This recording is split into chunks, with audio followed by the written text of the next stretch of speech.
just a countdown. We're ready. Just count it down for me.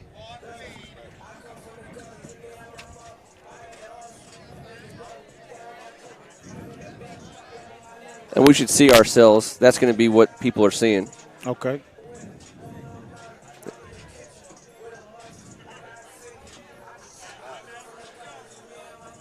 Thanks for joining us. Late August, live from Washington, D.C. I want to say a special thank you to St. John's, President Jeff Machiavelli, and all the fine folks here at St. John's for having us. Wonderful start to the WCAC season. Home of the Cadets, Military Road, St. John's College High School. On behalf of First Amendment Sports, I'm Ken Marangolo. He's Kevin Ricca. It's opening day here in Rock Creek Park. We couldn't have had a better situation here. I think it's 78 degrees on August 24th. We've never had that. Good for us underneath the tent here. Better for these young guys out there week one on the field. Absolutely. First, thank you always goes to the big man upstairs. He gave us a good one today. It's a gorgeous day here in the WCAC. Second, thank you to the young man sitting here to my right, Chris Harrison. If you forget his name, it's written on the scoreboard right over there. And I appreciate that compliment, young man. I haven't called that in quite a long time. So thank you. Welcome home. Welcome to opening day. Thank you. Glad to be here. Pride of St. John's class of 90. Class of 1990 on the famous St. John's 89 team. We set the standard. I'm going to tell you, I have them ranked just above the 91 Redskins of my all-time favorite football teams. I happen to be the water boy. My dad was the head coach at the time. Yeah.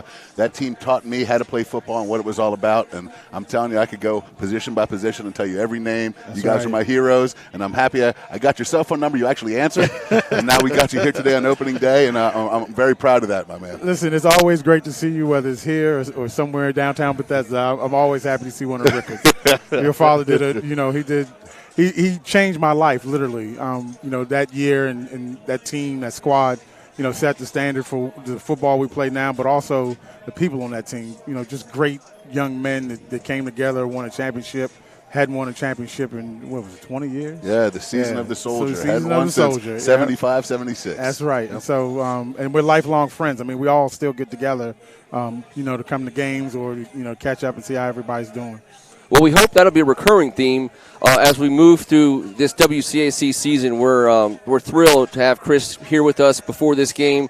That recurring theme is shaping young men and women. The WCAC does it better than anybody.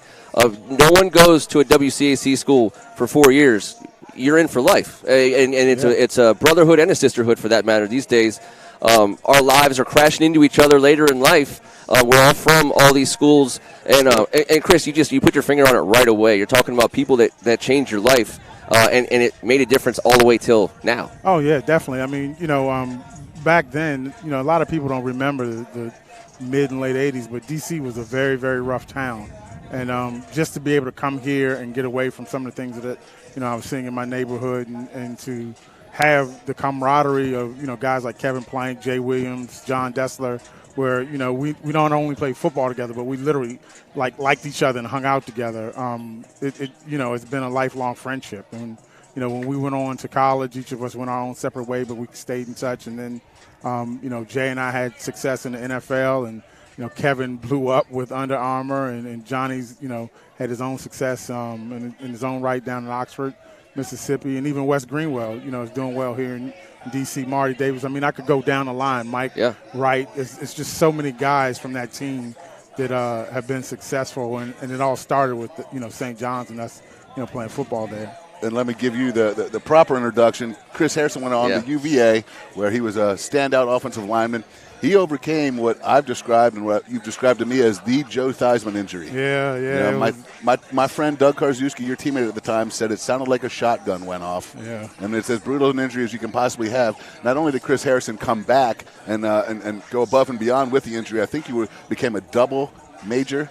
Yeah, I'm a the trivia only one question. in NCAA history. That's right. Yeah, I was first. That year, I was the first one in NCAA history. Talk about that for a second. So, I had the Joe Theismann, compound fracture, breaking 2 bones in my lower leg, and I was on track to graduate anyway, and then I got an extra year of eligibility.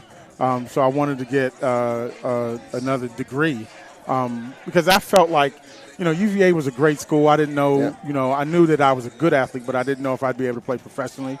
And I saw, the opportunity to possibly go, I was in business school undergrad, maybe go to graduate business school or law school.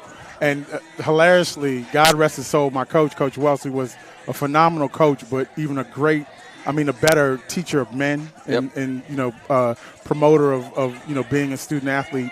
He hit the floor when I was like, I want to go to business school or law school. He was just like, you pulled this BS with me undergrad, and I let you do it. You're not going to do it for graduate school.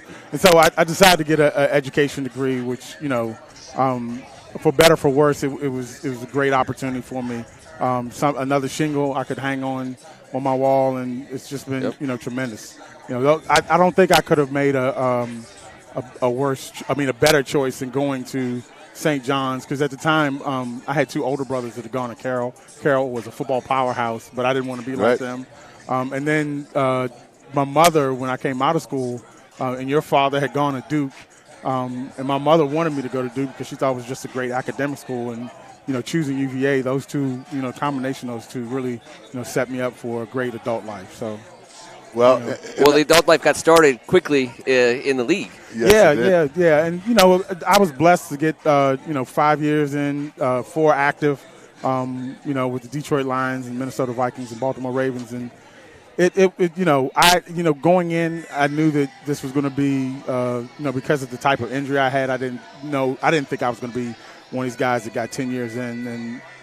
And, once I got in with Detroit and made the roster, I actually played in 3 games my rookie season, got hurt. As an undrafted, you made As the an team, undrafted, yes. Yep. And actually started, Monday Night Football, last game of the season against San Francisco. Got hurt again. I was going in my second year as a starter, messed up my knee, so I missed my second year. And I just, I wanted to get vested, get my pension, and then I started looking at, other opportunities, and things worked out. So I've had a blessed life, Sounds to me like you made a lot of excellent choices in this blessed life of yours as well. Yes. Listen, I don't know if it was my own, good sense or just getting in the right situations at the right time. I mean, when I came out of school, a lot of teams were, because I went to the combine, and a lot of teams were hesitant to touch me because of the type of injury I had. And I remember being at the combine, and I'd never been poked and prodded so much in my life. I mean, I thought, these doctors were literally trying to, re-break my leg to see if they could do it. And I got with a coach, a guy named Paul Boudreau, who at the time was a phenomenal offensive line coach. And, he told me out the gate, you're a guy that I've been looking at. You're under the radar. I like you a lot. And called me, was planning on drafting me in the 5th or 6th round. They traded away their lower round draft picks to get 2 first-rounders and called me at the end of the 2nd round. And I was like, Jesus, I'm so lucky. And he's like, no, I'm not calling you to draft you. But I'm telling you, if you make it through, I think some teams might look at you at the 6th or 7th round. But if you don't make it through, I want you in camp. I'm going to, you can treat it as a redshirt year. And I'm going to, start you on the 2nd team. And so I went up to Detroit, had an awesome experience learning from him. At the time, there were 5 guys from UVA on the team. So I had a good support network, and, things worked out. And, after football, I got into development work. Downtown D.C. wasn't like what it is now. And, again, another lucky opportunity. I had a chance. I was looking for a house like a brownstone, like something you get up in New York, and had a chance to buy a whole block. I love that story. It is. And you and your dad, story. right? Right. You and your dad. My dad was he did some carpentry work, and he showed me, how to get going. But when I bought the block, he was pissed because, why now? But it worked out. And so that started my development career, and, I've been doing that ever since. And giving back to the community by revitalizing these neighborhoods and using government programs to assist those that would not be able to afford this new housing that you're providing. Yeah, big time, my man. That's big huge. time. I mean, people forget, and Kevin, you know this, because when we were coming up, we were middle class. My father was a warehouseman for Safeway. My mother was a nurse, and we lived in a good neighborhood in downtown D.C. Both of them had nice cars. I went to Catholic school. My 2 brothers went to Catholic school. That opportunity now is only for those who are making 6 figures or more. Yes. And, I mean, mid to high 6 figures. And so, I feel like it's somebody's got to kind of carry that torch, and that's what our company focuses on. We do a lot of work in the southeastern United States and Richmond and the Carolinas, and we try to build not affordable housing, because I think there's enough developers out there, but workforce housing for people who have middle class incomes but can't afford to live in the cities because the cost of living's gone up so much. Well, you're doing a hell of a job, and we It's appreciate awesome. that. And, Thank you. That's why we're happy to have you sitting here with us. A St. John's appreciate it. guy, a WCAC guy. Yeah. That's right. Gone ahead to do what he's SJC going till to I do. die. There you go. There you Well, go. let me, we'll be here all year. This is day one, First Amendment Sports, WCAC coverage. Talk about the development of this league. You look across the landscape of the WCAC, and it is the class of the nation. That's right. And it's been that way since the outset. I mean, from day one, the WCAC with St. John's, DeMatha, Carroll, McNamara, Gonzaga. And, you can look back to the 60s and 70s and see great teams and great athletes that's come from this league. And it carried on through the 80s. There was a little lull in the 90s, but now it's roaring back. I mean, teams like DeMatha have always been strong, Gonzaga, Good Counsel. But now St. John's is back. Carroll is coming back, and Gonzaga's remained strong. And I'm just happy to see us back in the cream of the crop, to be like the top 2 or 3 teams every year and competing and getting out here and winning championships again. Because, we did it, but it had been a long time since my class had done it. And now it was a big lull between our class and the last championship a couple of years ago. But, I look to see 3 or 4 more in the next, 4 or 5 years. So I'm happy to see, the resurgence of St. John's and just the continuation of a great league getting better. Well, they say a high tide raises all ships, and we have our top 4 teams in this conference are all top 25 teams in the United States of America. Yep. I can't remember that being the case. I think it might be the most talented season in the history of the WCAC. Preseason we talk about stuff like that. I know you were a defensive lineman here. I know you made your bones in the league as an O-lineman, but I remember you wreaking havoc on the defensive line on the 89 team. What we have today, both teams, the strength, I believe, of both these teams today is the defensive line position. And you look across the board at the St. John's guys, you got M.J. Sherman, heading to Georgia, a top edge guy in the United States of America. Greg Hudgens headed to Purdue across the way. Trey Williams, a top 50 player in the country at the defensive tackle position, heading to Clemson. And the other defensive tackle, Tyze Johnson, has a ticket punch to go wherever he would like to. Sure. Right. That's right. And then, Dante Anderson across the other side, and Daniel Lyons, 2 sophomores for the Southridge Spartans, both offered by Miami, Pitt, and Rutgers. Today we're going to see some serious defensive line play. Yeah. You ever remember looking out and seeing a team that had 4 guys, with scholarship offers to the top 5 colleges in the country? It's funny. The one team that reminds me of that, it was the Carroll team that we played in '89. Yeah. I mean, they had they were stacked with Lawrence Moten, Marvin Graves. Al. But I mean, then they had 4 or 5 D linemen that may not have been going to Division 1A schools, but 1AA or 1A schools, and they just talent across the board. And so it's good. I'm a trench guy. I like to see hard-nosed football where you guys got guys getting at it on both sides of the ball. And, it's kill or be killed down there. It's not a finesse, position like quarterback or. Hey, I played outside linebacker too, man. You can talk to my brothers about just playing quarterback. That's what I've been telling them for 20 years. Yeah, but, a receiver. So, hopefully we'll see a lot of good hitting, a lot of clean hitting, but good, sportsmanship and may the best team win. I have some friends. My wife's good friend actually went to Southridge, correct? Yes. Actually went to Southridge in Miami, and she called me and told me that they were coming up here. And I was like, well, I'm sorry, y'all, that your team's making that trip. It's a long way. It's a long way to take an L, but, please, you're welcome. And I told her, when you get in that stadium, you look at the scoreboard and you make sure you know who built this place. So, and you always remember who we had on our first interview this year. You just take a peek out up there. But, hey, you have to commend Miami Southridge for heading up this way. Just like we're not afraid to take on all comers. Iron sharpens iron around this conference. That's right. That's St. John's hashtag. That's what they believe in. And there's no doubt that Miami Southridge is coming up here. They lost 29 seniors graduated last year.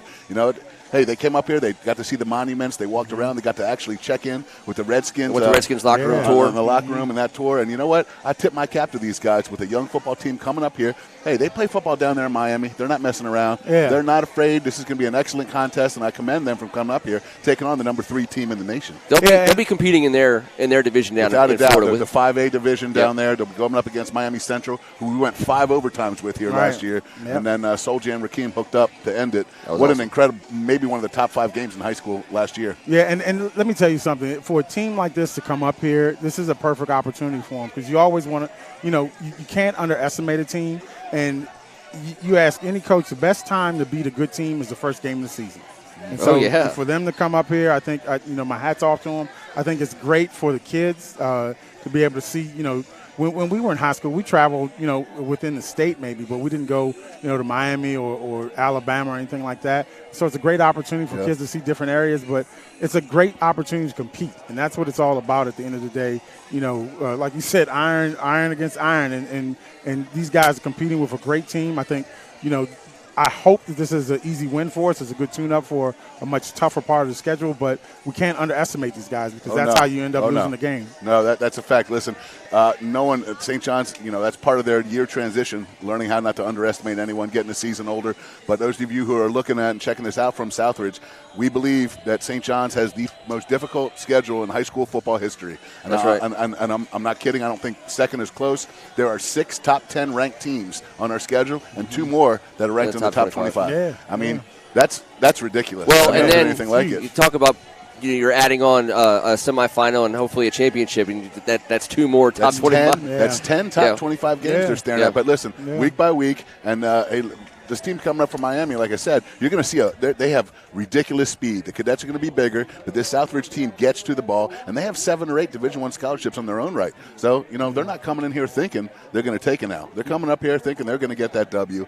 Coming up against the greatest conference in the nation, I believe. Yep. And we're gonna lay it on the line today. I can't believe it's here, fellas. I know. I mean, I've been waiting all summer. Yeah. I love the summertime because obviously, vacations and the great weather. I love the summertime myself. It drives me crazy. There's no football on. You know what I mean? I'm gnashing my teeth and just waiting to get back into football. So I'm glad it's back. I'm glad high school football is back, college football, and obviously NFL. So well. Thank you so much for being here with us for our first pregame show of the season. I know we're going to be seeing you around. We're going to be back here next week. We'll be back here at the end of the season for a couple of WCAC clashes. I'm sure we'll be seeing you around for the Modern Day and the IMG Tilts this year. That will be on national TV, ESPN. You'll be checking out those matchups there. Stay tuned. First Amendment Sports all season for WCAC coverage. Hey, Chris. Appreciate you, man. Thanks for having me on, guys. Thanks for supporting us, my friend. Thank you so much. It was very nice of you, and a great interview, and good luck with everything you're doing. We appreciate it all. Thank you. I appreciate it. Hey, SJC till I die, right? SJC till I die. Now listen, WCAC here, man. This is what we're that's talking right. about. That's right. This is what we're talking about. I rep the conference too. Yes, absolutely. We always say we're like brothers. That's right. We'll bicker, but you mess with us, and we stand shoulder to shoulder. We'll take care of whatever you need. Yeah, I can talk about them, but you can't talk about them. Exactly. Thank you very much. Thank you so much, Thanks, man. guys. I appreciate it. Absolutely. We are just rolling through the pregame before St. John's. Oh, I'll get you one of those, Chris. Thank you so much, man. Thanks, bud. What you're looking at now is some practice from Southridge Spartans all the way from Miami, Florida. They arrived at midday Thursday, one of the hotter days we've seen here in D.C. So I appreciate those guys doing the march up and down Washington, D.C. Mall on Thursday before they had a chance to duck in and see the Redskins. Good on the Redskins for getting these kids an opportunity to see their operations.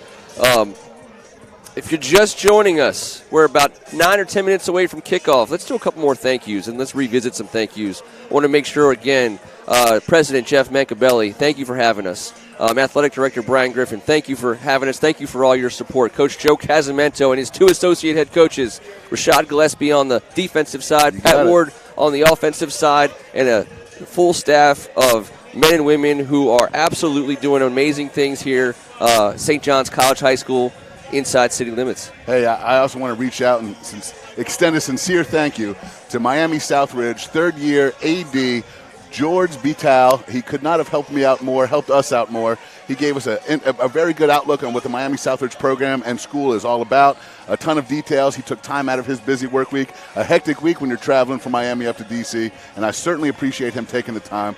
You guys got a class act AD down there in Southridge, and I want to extend my thank you to him. I also want to extend my thank you to Todd Bradley for making us somehow look so handsome up here. You know, I'm just saying, these shirts are looking great. He does great work for everyone in the area.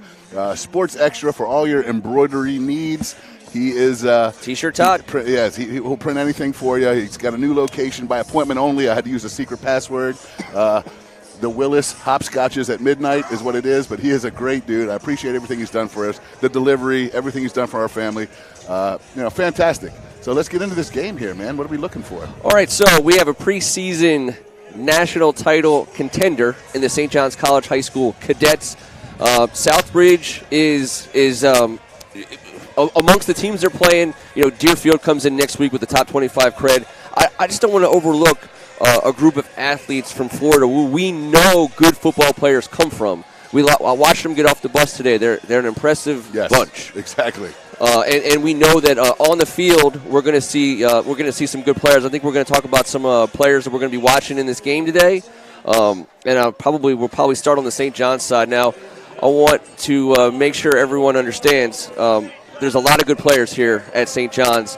Number one in the programs, number one in the country at the wide receiver position is going to be Rakim Jarrett. Keep your eyes on him. He's going to be making plays. Just to get through this, Kevin, 23, MJ Sherman did not play last year. He is fully healthy and he's fully beastly. Congrats to him getting cleared to play on Thursday. It came down to the wire for him. Very happy for the young man. Soljay Maeva, Aloha, number 9, quarterback for St. John's. He's got a big year planned. And listen, he's at the bottom of the screen, but he is not going to be at the bottom of the highlight reel. Number 56. He might be at the bottom of the pile. Trey Williams on the defensive line.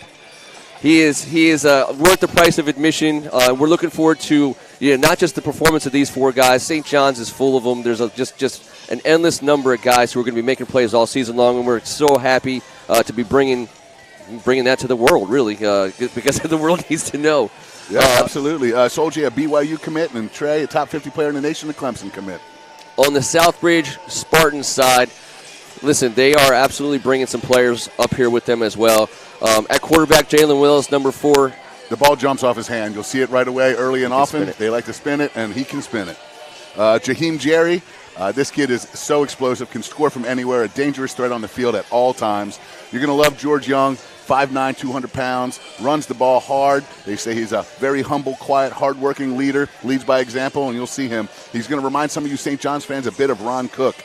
Dante Anderson, the defensive end, explosive. Miami, coming off the edge, had 4 sacks last week against the Hialeah High School down there in Miami, and he's an excellent young prospect as a sophomore.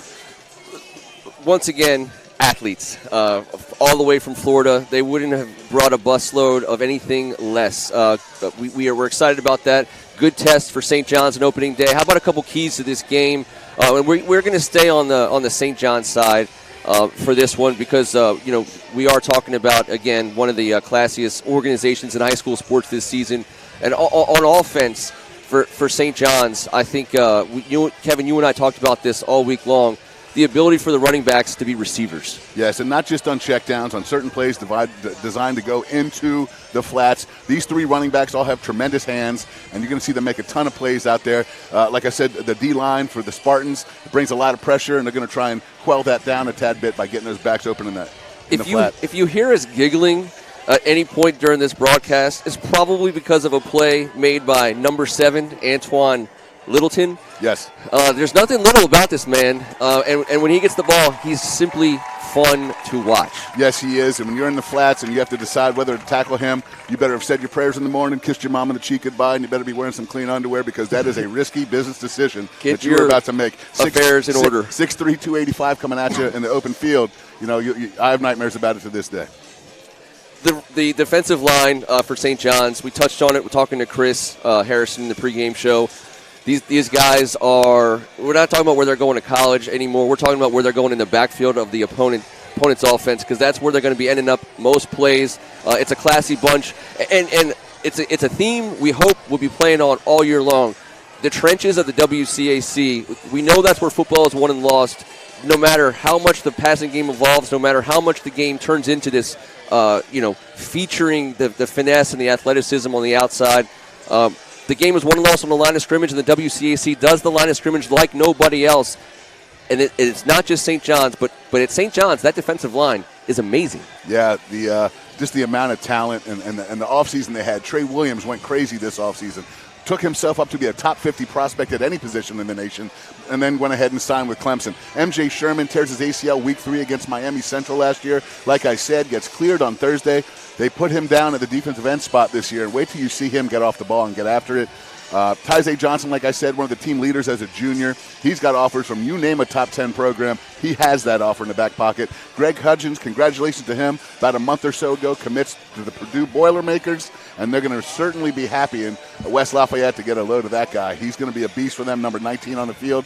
And, hey, in this WCAC, the top 4 teams we got all have offensive lines that average over 300 pounds.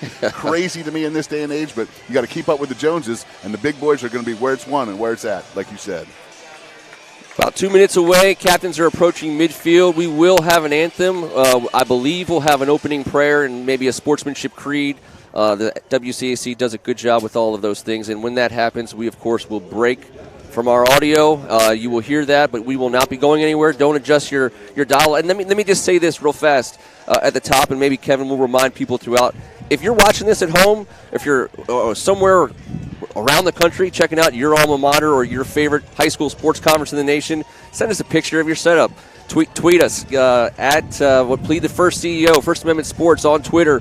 We would love not just to bring you into this broadcast, but talk about you during our weekly show, Tuesday nights on First Amendment Sports YouTube channel, the WCAC Spectacular. It is the home of loving the WCAC. That's what we do. Yeah, and hey, listen, I'm not saying we do that well. We do love it well, and we do the best we can to put the proper shine on the talent and the kids that we have because we believe in them. We believe in the educators, the coaches, the administrators, and we love what we're doing down here. We've grown up in it. Obviously, you know how you and I feel, and we're just trying to spread that love, deservedly so, to all those that deserve it.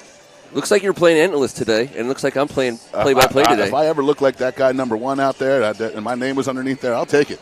I'll take it all day. I got play-by-play. We are going to be here all season doing one thing, and that's what Kevin just said. And we want to make sure everyone understands. When you watch high school football, and I believe this, deeply, it should not look like you're turning on Fox NFL Sunday. It should not look like you're being subjected to a robot spiking the ball in the end zone. We don't have it. We have. There's 2 words that I use to describe what we're doing right now, and it's personal. High school sports is personal. It has always been personal. It will always be personal. We love it. We love where we're from. We love the guys and the gals, for that matter, that are from these places with us. We are here to be positive. We're not here to lambast referees. We're not here to second-guess coaches, and we're certainly not here to throw shade at players. Everybody that's out here today is doing it for their school, is doing it for each other, and we're just never going to forget that. And that's the most important thing we can do. It's not about Kevin Rickett and Ken Marangolo, I'll tell you that much right now. No, as it shouldn't be. It's the purest form of the greatest sport on earth, and I believe that in my heart, and that's how I feel. And I'm going to come out here and talk about these guys, yeah. In fact, I just hope we don't mess anything up, Ken. I hope we don't, because we don't have our chief messer-upper preventer here in Tim Strachan. Yeah, he does keep us on an even keel, and we're missing him today. We are missing him today. He's got his mouse ears on. Ironically, he's coming from Florida, as these guys are already have arrived, but miss you out here, T. Wish you were with us. Opening day is exciting. No, you can't wait to get back here next week, my man. We got the St. John's cadets ready to take the field from the locker room. Here they come. Student section wearing their Hawaiian shirts. It's Hawaiian Shirt Friday today. Yeah, a luau theme. Luau theme. We're about 78 degrees out here. It feels like we're in down there in Miami right now. We got a nice tropical afternoon. Hopefully no storms come through, and there won't be. And I tell you what, I thank the big man upstairs yet for this day because he delivered it today. Well, you got Southridge ready in kickoff return formation. St. John's is barely coming down the steps. I was wondering, is this like a ploy? It's like, hey, they're gonna dry on the vine out there. There's Tyzay leading his brothers, and there's big number 7 with the belt. Yeah, I hate to steal an infamous quote, but number 7's been big since he was little. I mean, this is a dancing bear. Where do you see him and carry the ball and run the ball? What a supreme athlete for a 6'3", 280-pound guy, and a better person. We had a great time when we came in for practices, shooting the breeze with him for a tad bit. He's got a tremendous personality, great big smile on him.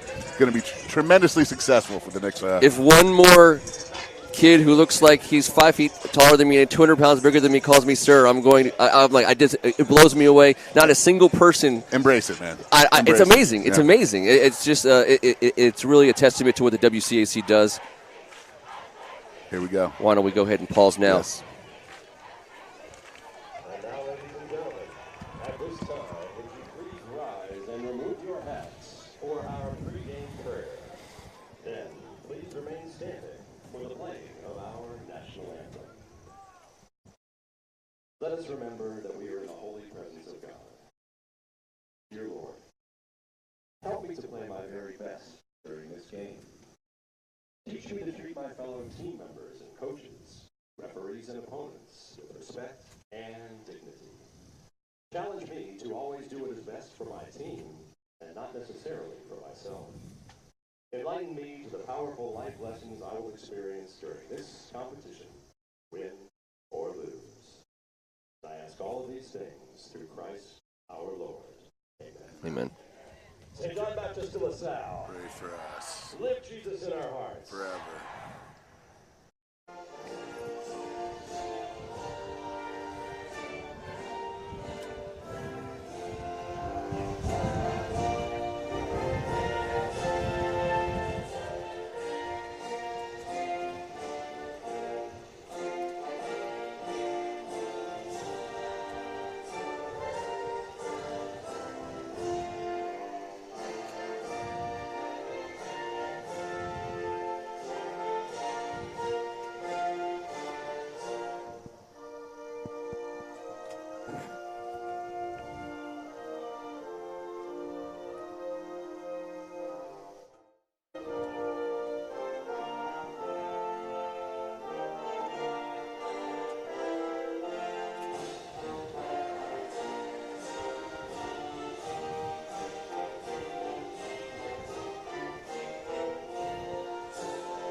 Kev, we're going to spend a whole season regretting all the fine men and women whose names we don't get to throughout, these broadcasts. I just wanted to say, what a joy it was to talk to Coach Dino the other day at practice. I mean, he's been on the sidelines for 19 WCAC championships. Yes. I believe he's in his 35th year of coaching high school football. Yes. What a tremendous brain to pick. What a great personality. He's a star. Yeah. And before we also forget any names, let's give a shout-out to our very first statistician, Mr. Dutch Hahn. Dutch Hahn in the house. A young freshman in the WCAC starting on Monday at Gonzaga College High School. We're looking forward to him joining the broadcast and helping us out with everything we're about to get done, statistically speaking. And we will do this multiple times. I'll tell you what, let's get this kickoff going. 2019 season is underway in Southridge. Team number 3. And he's going to be down just over the 15. We will call it the 17-yard line. 1st and 10, Southridge. St. John's defense on the field. Jonathan Ford on the return, a senior running back. And we get a look at this St. John's defense. This is going to be a historic 2019 football season in the WCAC. And for the cadets, here comes the first snap of play. Number 20, a returning speedster, Mordecai McDaniel, is always a favorite of mine last year to follow. Speed is unmistakable. You can see it from all the way back here. We'll get a lot of these guys mentioned, but number 20 is definitely going to be standing out early. No back set. They're going to spread the field and let Jalen Willis try and pick this defense apart. Quick throw. I think quick throws, Kevin, is going to be their best bet. Absolutely. We're going to see a ton of it, Ken. You're absolutely right. The ball does jump out of Jalen Willis's hand. He's elusive in the pocket. I think he's going to have to be at certain times today. But they do a great job of spreading the field wide and getting the ball to their athletes in position to make plays.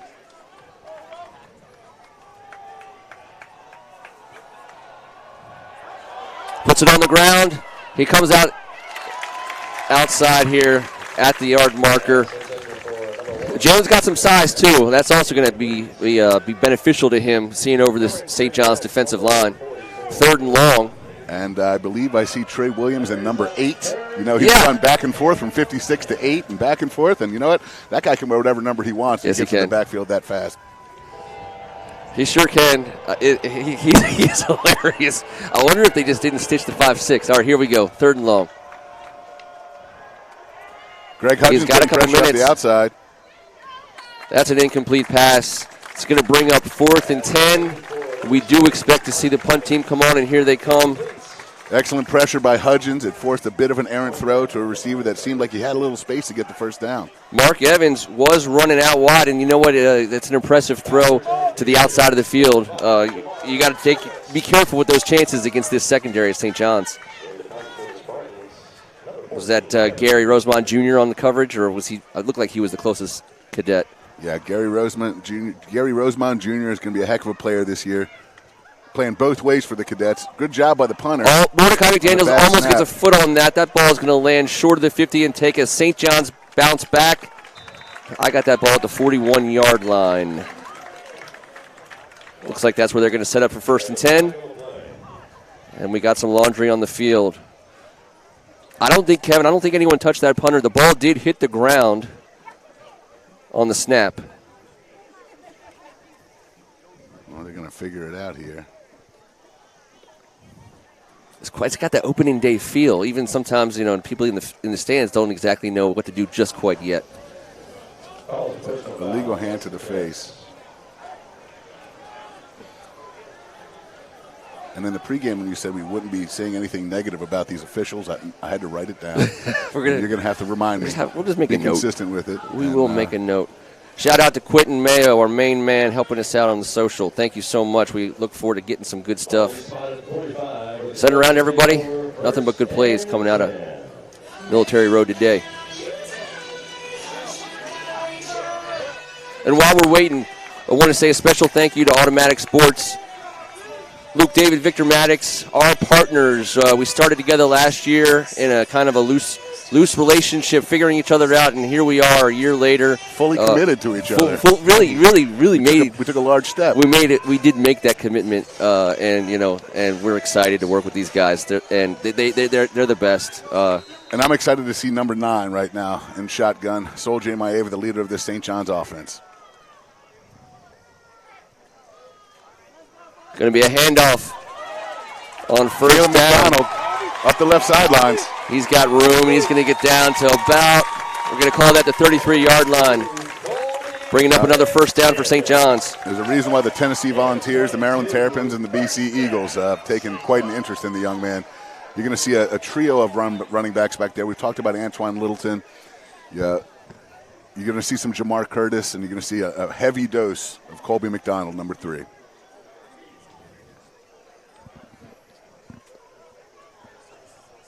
Soldier in shotgun, 1st and 10. Bryce Butler lined up in the slot. He's going to pass. He wants Rakim, and there it is, Rakim. That's a touchdown, St. John's Cadets. I don't know how they lost him, but they lost him. Soldier found him. Well, I'm going to tell you right now, last season, not a lot of teams had tremendous success with Rakim in single coverage. And once again, that was not the case. You got to have some over-the-top help against this young man. He's far too talented. He's the number 1 wide receiver in the country for a reason, everybody. And I'll tell you what that reason is, because he works. Yes. He works endlessly, and his teammates know exactly who he is. He is right there with them, working his butt off to make sure that he does what he can for them. Here's the kick for the extra point. And it is wide. And as a different Rakim said, I know you got Sol, and Sol J put that ball right on the money, right where it had to be. That connection was responsible for double-digit touchdowns and almost 1,500 yards last year. We'll see what they got coming this year. Heck of a good start. Heck of a start for that combination. I'm sure Coach Kaz will be happy to have something to to work on this week on the special team side. And you know what, Kevin, was weird because Rakim was on the right, outside the right hash. That ball was right in the sun. If you know, it was a perfectly thrown ball. He was wide open. But that's the one thing I thought of that. I certainly wasn't going to say that during the play. But that ball was hung perfectly there. I don't know, just good to see that not even Mother Nature is going to get in the way of Rakim Jarrett's senior season. No, those two have a tremendous connection. You know, you got Soul J, Mr. Humble. You know, you saw him jog off the field. I love the way he plays the game. He shows such respect for his teammates, for the sport, for the staff. You're never going to get two words out of him about himself. He's that guy. And that ball was perfect throw. Great start to the season for the senior quarterback heading to BYU. And I am telling you, something to look at moving forward. You just can't single cover number one. You need some over the top help. I know these guys want to get after it, and these guys have some great corners that are super athletic, but Rakim's just too good, man. In the end zone. Take off into the end zone for a touchdown. Excellent kick by George Alvarez. George Alvarez, a two-sport star here at St. John's. He will be a goalie at the Naval Academy next year. He's still got a senior year in him here at St. John's to try and get to another championship for the cadets. And I know we love when our guys go to the service academies, and I do. I can't get enough of it. It's the most amazing thing. The best young men and women in the country going to serve the greatest country in the world from the greatest high school conference on the planet. Just all lines up well for me. As Jalen's not under center, he's in set shotgun formation. They got a handoff. Told you George Young. I said you cadet fans might notice him. He has a tad of Ron Cook in him. Let's also talk about the St. John's linebackers. Isaiah Jordan, the senior. He's got offers to Penn, Howard, Lehigh. That ball, he finds the ball. At some point today, the ball will be in his hands. And Christian Taylor, number 31, one of the most improved players coming back from last year. They are fantastic at the linebacker spots. Back to pass. He's going to double clutch, and he's going to go down. Tyze Johnson and Trey Williams, man. That tandem of tackle right there. That is Power 5, top of the level. These are as good as it gets at either position. Showing it right there. Well, you're going to see this all day. He clutched. That should have been when he threw it, because that's all the time he's going to have. Well, St. John's looking like they're running a 4-2-5 this year. It seems to be a tad bit a different defense than they have in the past with the 4-3. Suits the personnel fantastic. Coach different look for Mordecai too. Jalen moving to his right, and tip. Receiver had a chance. I think the ball might have been tipped a little bit. If that was Christian Taylor out there, might have deflected the ball last second. I'm not certain. He definitely at least got in the way of the vision of the wide receiver. But, that's the kind of adjustment I expect out of Southridge. You got to get Jalen moving one way or the other. Looks like he's comfortable moving to his right, but he's going to have to escape, and he can throw it on the run. So. Great start for Rashad Gillespie, Coach G. He's in his 14th year here at St. John's coaching football, his 10th year as an educator in the Bonneau program. A great guy, a mentor to a lot of these guys. He's certainly going to be ecstatic about the first two drives. Jamar Curtis. Watch him go. This kid has got all kinds of juice, man. He's electric. He didn't have much room on the sidelines there, but keep an eye on him as a returner. He's going to be a fantastic guy to watch play football this fall. It was a clean field of a rolling ball. A rolling football is not easy to handle, and he handled it well and got himself past midfield. St. John's takes over 1st and 10 at what we're going to call the 37-yard line. Soldier Maeva back in to operate for the cadets. With the St. John's O-line, I'm out here staring at number 66, senior Damon Arder. On the right side of the line, Colin Henrick. These guys have started next to each other for multiple years. We're looking forward to them having a huge year here in the WCAC. Keep an eye on these defensive ends for Southridge. These guys can play as I'm speaking about it. Quick stop. Joseph Saunders, he's a number 16, a junior linebacker. You can see how quick these guys are to the ball, and they're not afraid to hit you. These guys are going to compete. They're not happy they're down 6-0. They're going to come out of here. But watch these guys off the edge. You can see how explosive they are, Ken. The U didn't offer them for nothing. No. these guys, 2/3 of this team at Southridge has never been on a plane ride before. So, this is an interesting situation for them traveling up here to take this team on. Soljay back to throw. He's got a receiver out on the flat. And that ball's on the ground. St. John's is going to recover it. Yep. Looks like Colby's going to have to buy someone lunch on Monday. One of the big boys jumped on it. We know that's going to happen this time of year. The ball's going to be on the ground. There'll be a couple penalties here and there, but 3rd and long for the Cadets. About 15 yards to go for the first down. Looks like Antoine Littleton's checked in.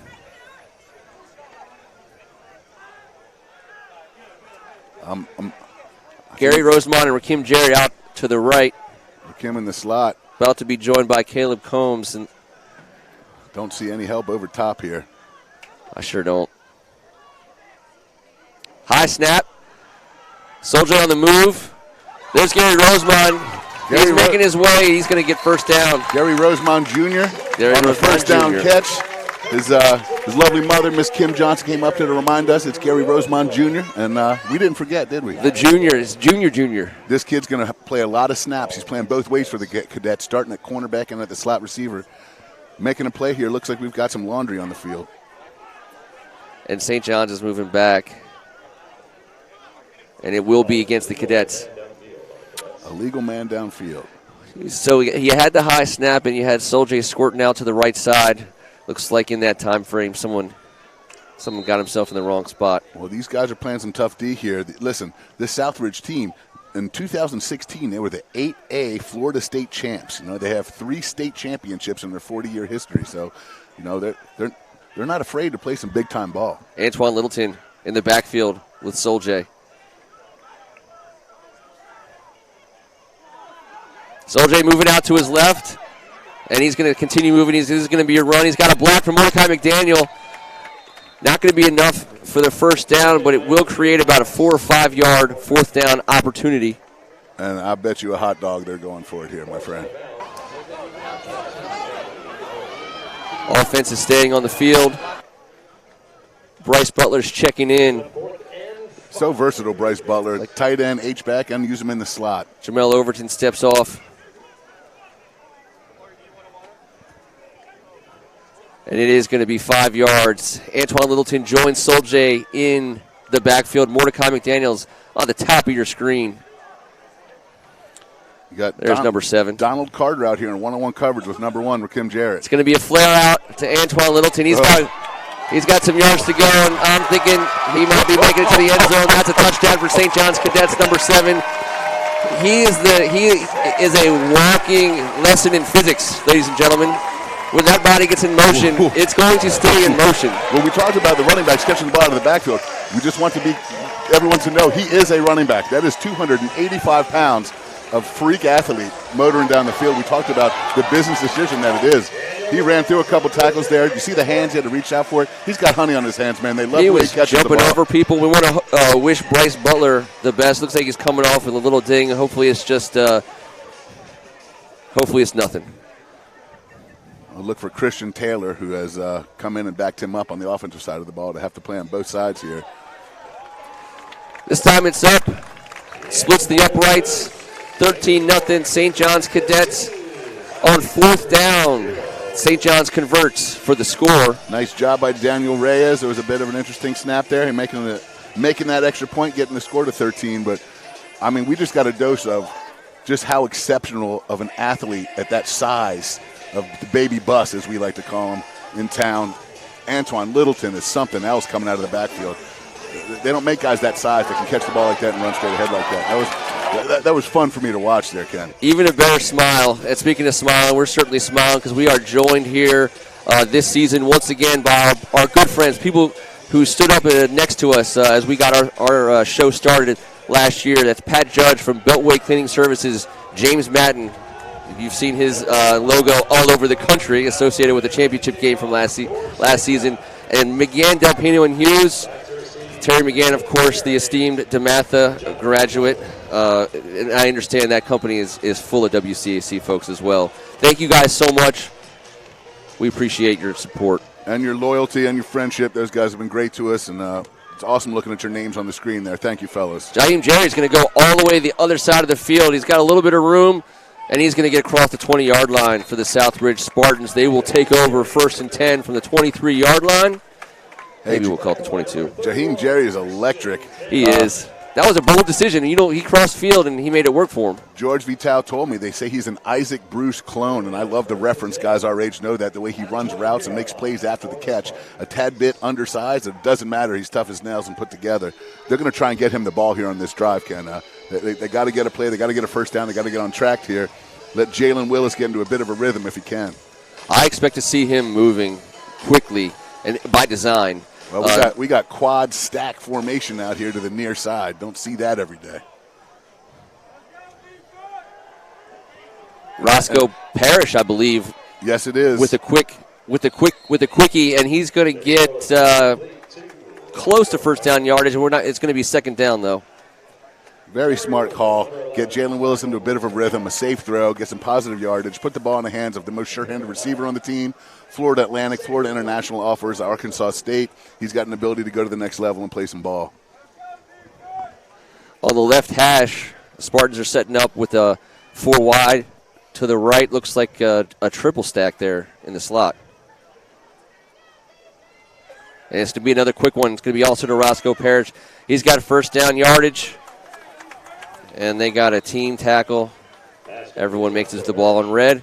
First down, so Southridge. Those of you out there, the Southridge head coach is going to be a familiar name, Cedric Irvin, a 3-time 1,000-yard rusher at Michigan State.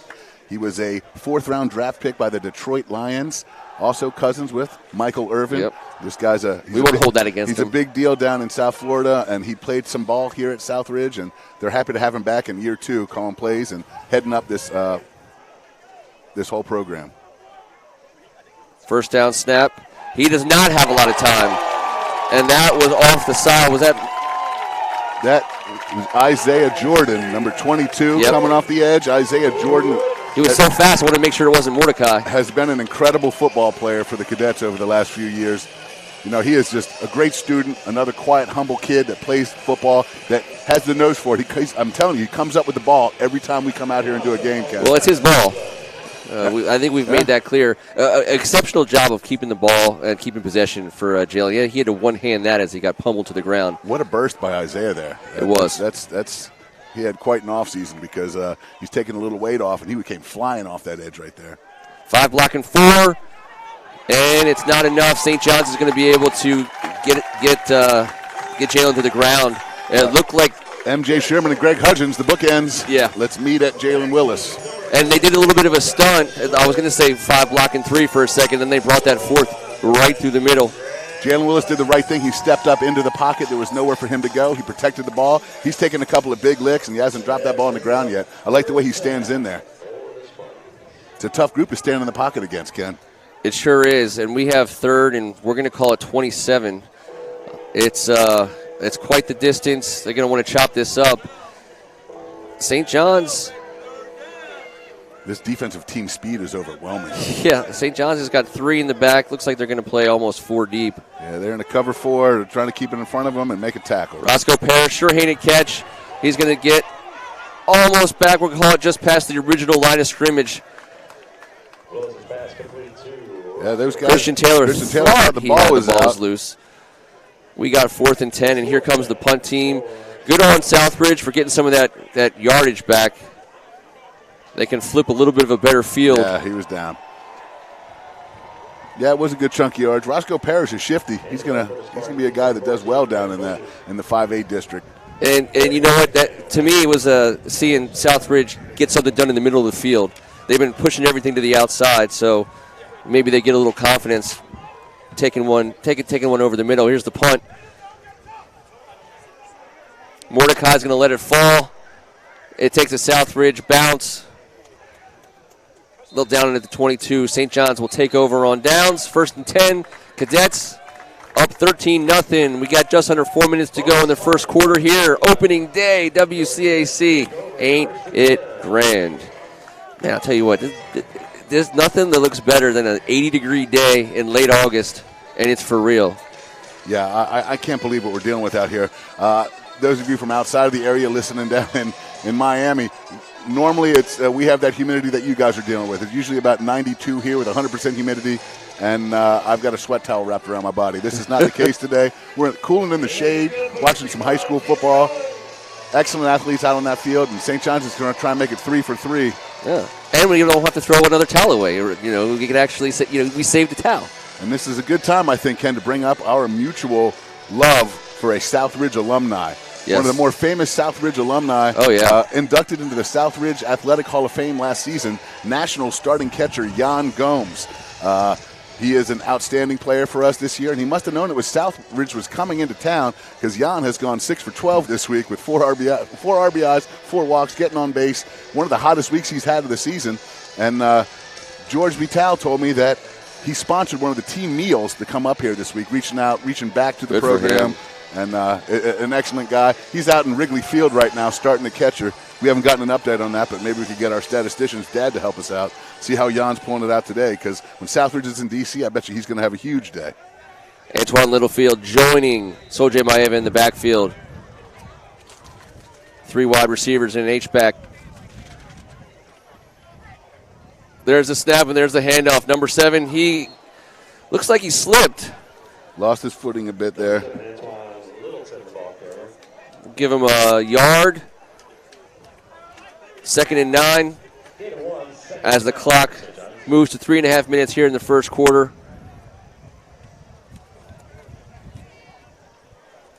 Soljay back to take the snap. He's going to throw it.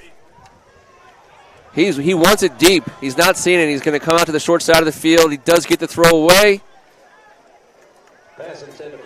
It's going to be go down. It's incomplete. I was worried there for a second. There's a big mass of players there. 3rd and long. So Soljay has the ability when he gets out of the pocket. He's got running back skills. This is a tough kid. He accepts contact. He likes to dish it out. He runs a 4.6 40. This is a freak athlete in the open field. He's a running back.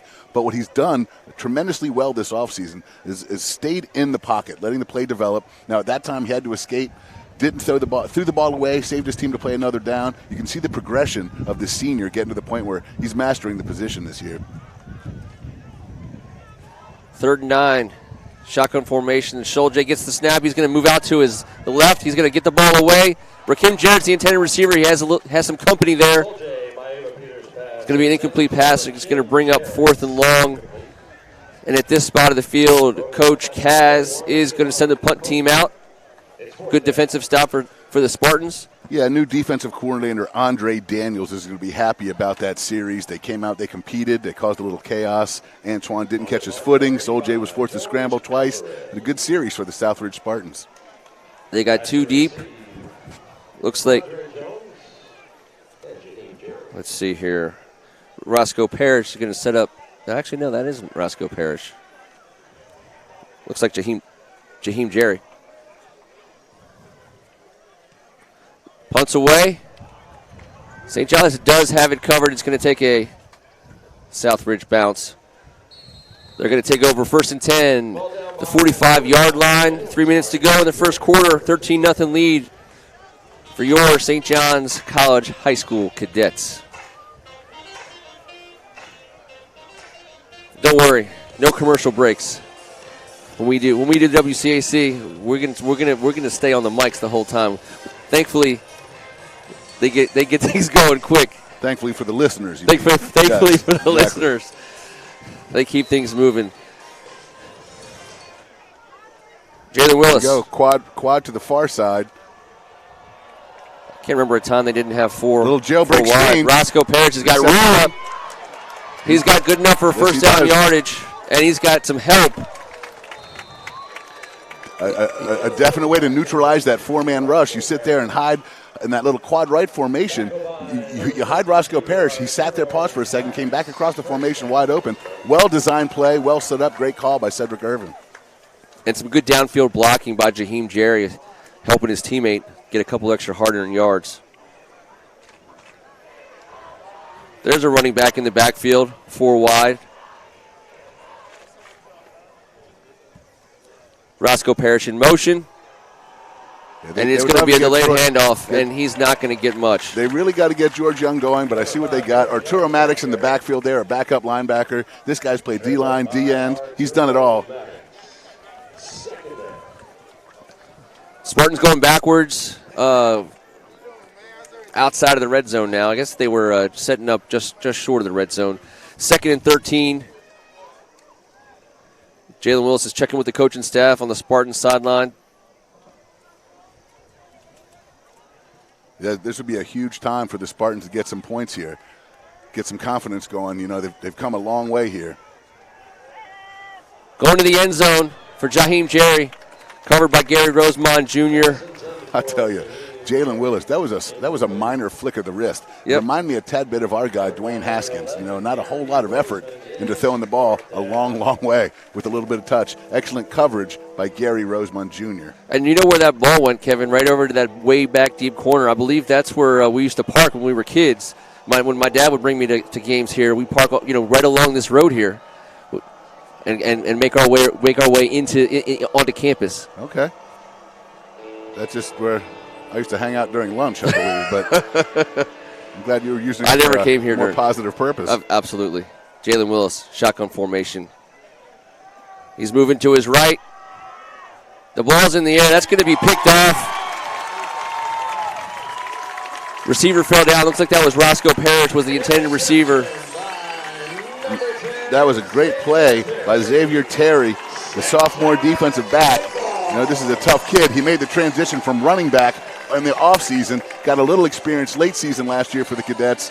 He's going to never forget that one. Jalen Willis is going to wish he had that one back. Cadets first and goal from their own 1. Well, first and forever. I meant first and forever. Yeah, well, you know, it's opening day for all of us out here, but I appreciate that, Ken. It's a lot of respect, though. It really is first and goal on any play when you have Antoine and Rakim and Sol J, that's a fact. And all these guys, really. And I want to send a shout out to all those in Oahu. I know Sol J is the pride of the North Shore, and I want to let you guys know the way he's been conducting himself and teammate and as a real person. He's now the pride of Northwest Washington, D.C., right here at St. John's College. Hope you guys are enjoying the broadcast, and we thank you for sharing Sol J with us, friends and family of his. You know, he plays football like he's from a tremendous family, from a tremendous culture, and it's because he is. And nothing but respect. He's out there when we're out there talking to my son, Jake. And as a dad, you see the star quarterback and the way he spoke to my son, the way he handles himself. The coaches talk about what a teammate he is. Nothing is about him. On the field, you see how he just plays with such a respect for the game. He's an old-school throwback, and I just wanted to get that out there. He's has been over here for over a year now. He's got his feet on the ground, and I look forward to him having a tremendous football season. And I know the WCAC and the Cadets are certainly proud to have him in town.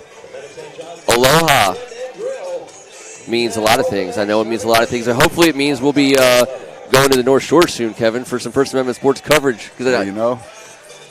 It's not a bad place to call a game from, I understand. Hey, if our signal can reach out there, I don't know why we can't. Oh, I know Luke and Victor can make it happen.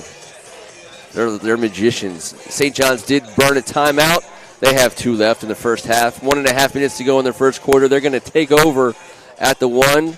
And they are looking for a chance early in the season to establish a 99-yard drive. Yeah, unfortunately for Bryce Butler, I see Christian Taylor. No, he's in there. He's in there. We got both Bryce Butler and Christian Taylor in this formation, so that's good news for Bryce, who hobbled off the field in the previous 2 series. Quick handoff, and he's going to make it out to the 10-yard line. Jamar Curtis. We showed up to the scrimmage last week, and yes, he's a JV basketball point guard. His first touch in the scrimmage last week, he took it 60. The kid's electric. He's got all kinds of moves and speed. He just has a knack for getting into the end zone. St. John's in the hurry up. Sol J in the shotgun. 2 wide to the left. Let's get another handoff, and this is another running room, and there he goes. I'm telling you, man, he's that guy. Does he have enough to get there? He is going to be chased down by Anthony Ellison. I believe that is who that is for Southridge. A good pursuit by Mr. Ellison. Well, my dad was the JV coach last year, and this is nothing new to me. I've heard all about it. Every time they had a game, I heard about this. This is what he does. First touch in the scrimmage this year. How about this guy squirting through that line of scrimmage? He was absolutely and boom. Contacted. Yes. That was yards after yes, contact. And I always like to say, if you like high school basketball, first of all, enjoy the WCAC.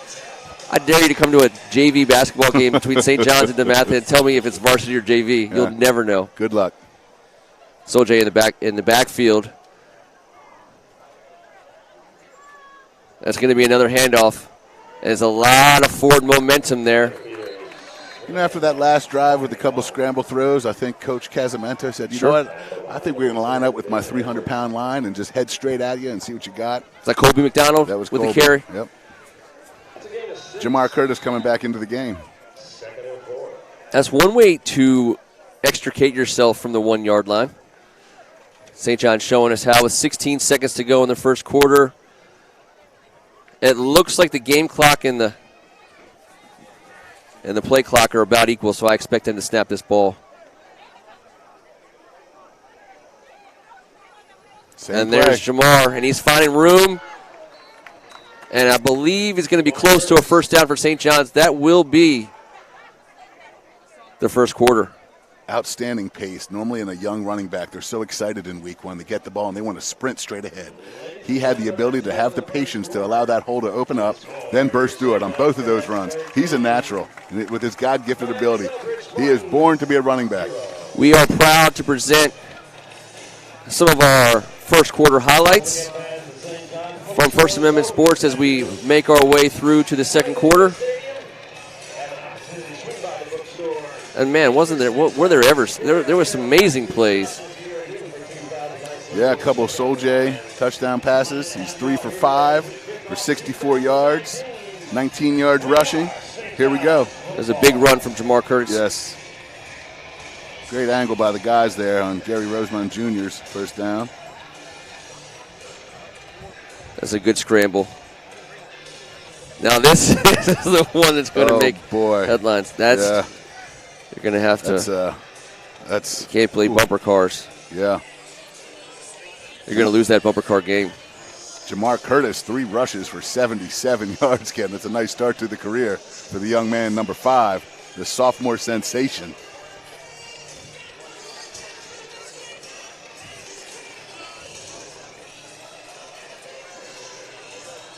We hope you're enjoying the kickoff to the WCAC season. We sure are proud here at First Amendment Sports to be partnered with the Washington Catholic Athletic Conference. We look forward to being here at St. John's a number of times. We will be at Gonzaga. We will be at Cook Council. We will be at McNamara. We will have DeMatha on our schedule multiple times, and we will be back for the postseason.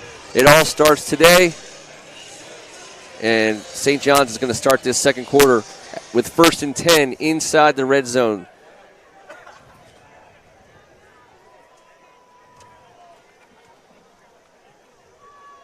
There's a snap, and that's the handoff, and he's got room. That's Colby at the 5. He runs hard. He runs through contact. He's got a ton of ability as well. What a talented 3-way backfield for the Cadets. Second and short from inside, right around the 5-yard line, we'll call it. They do have the opportunity to get a first down here. Well, before I forget, after the first quarter, I'd love to give the St. John's O-line a shout-out. They're playing fantastic with Kyreek Mason at left tackle, Trayvon Bench at left guard, and Brandon Dent, the senior center.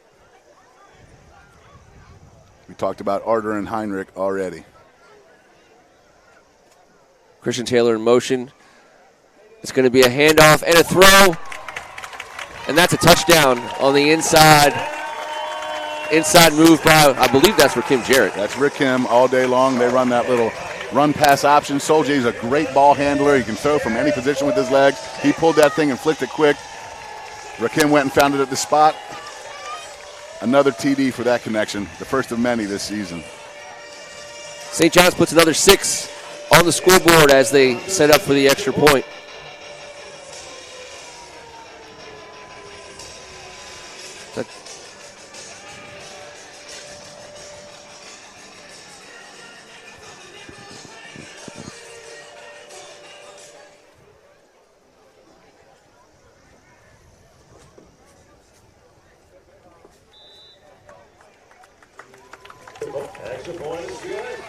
Daniel Reyes again. 20-0. St. John's on top. Early going in the second quarter. That's a very impressive 99-yard drive there for the Cadets. They got the ball ground and pound. Well, I don't say ground and pound because they had a bunch of big rip runs. And then finishing it off, how dynamic is Rakim Jarrett in the red zone? I mean, it was a good throw and it was a good scheme. But when the ball was in the air, Rakim made a move on that ball. He did. He went. It's thrown to a spot on that RPO. A linebacker vacates with the run fake. And those two just have a connection, you know. Sol-J put it where only Rakim could get it. No mistakes in the red zone. Something you love to see as an offensive coordinator, and it's fantastic when you have your senior quarterback throwing to your senior wide receiver on opening day. Not a lot of those pregame jitters that you need out of a sophomore, and St. John's takes a 20-0 lead.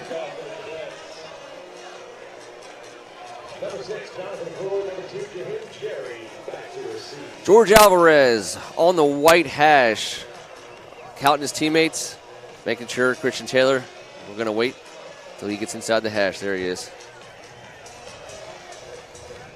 Tell you, the St. John's Cadets love this freshman class they have coming in, and there's a handful of them on special teams. And I'm telling you, these kids do not look like freshmen. No.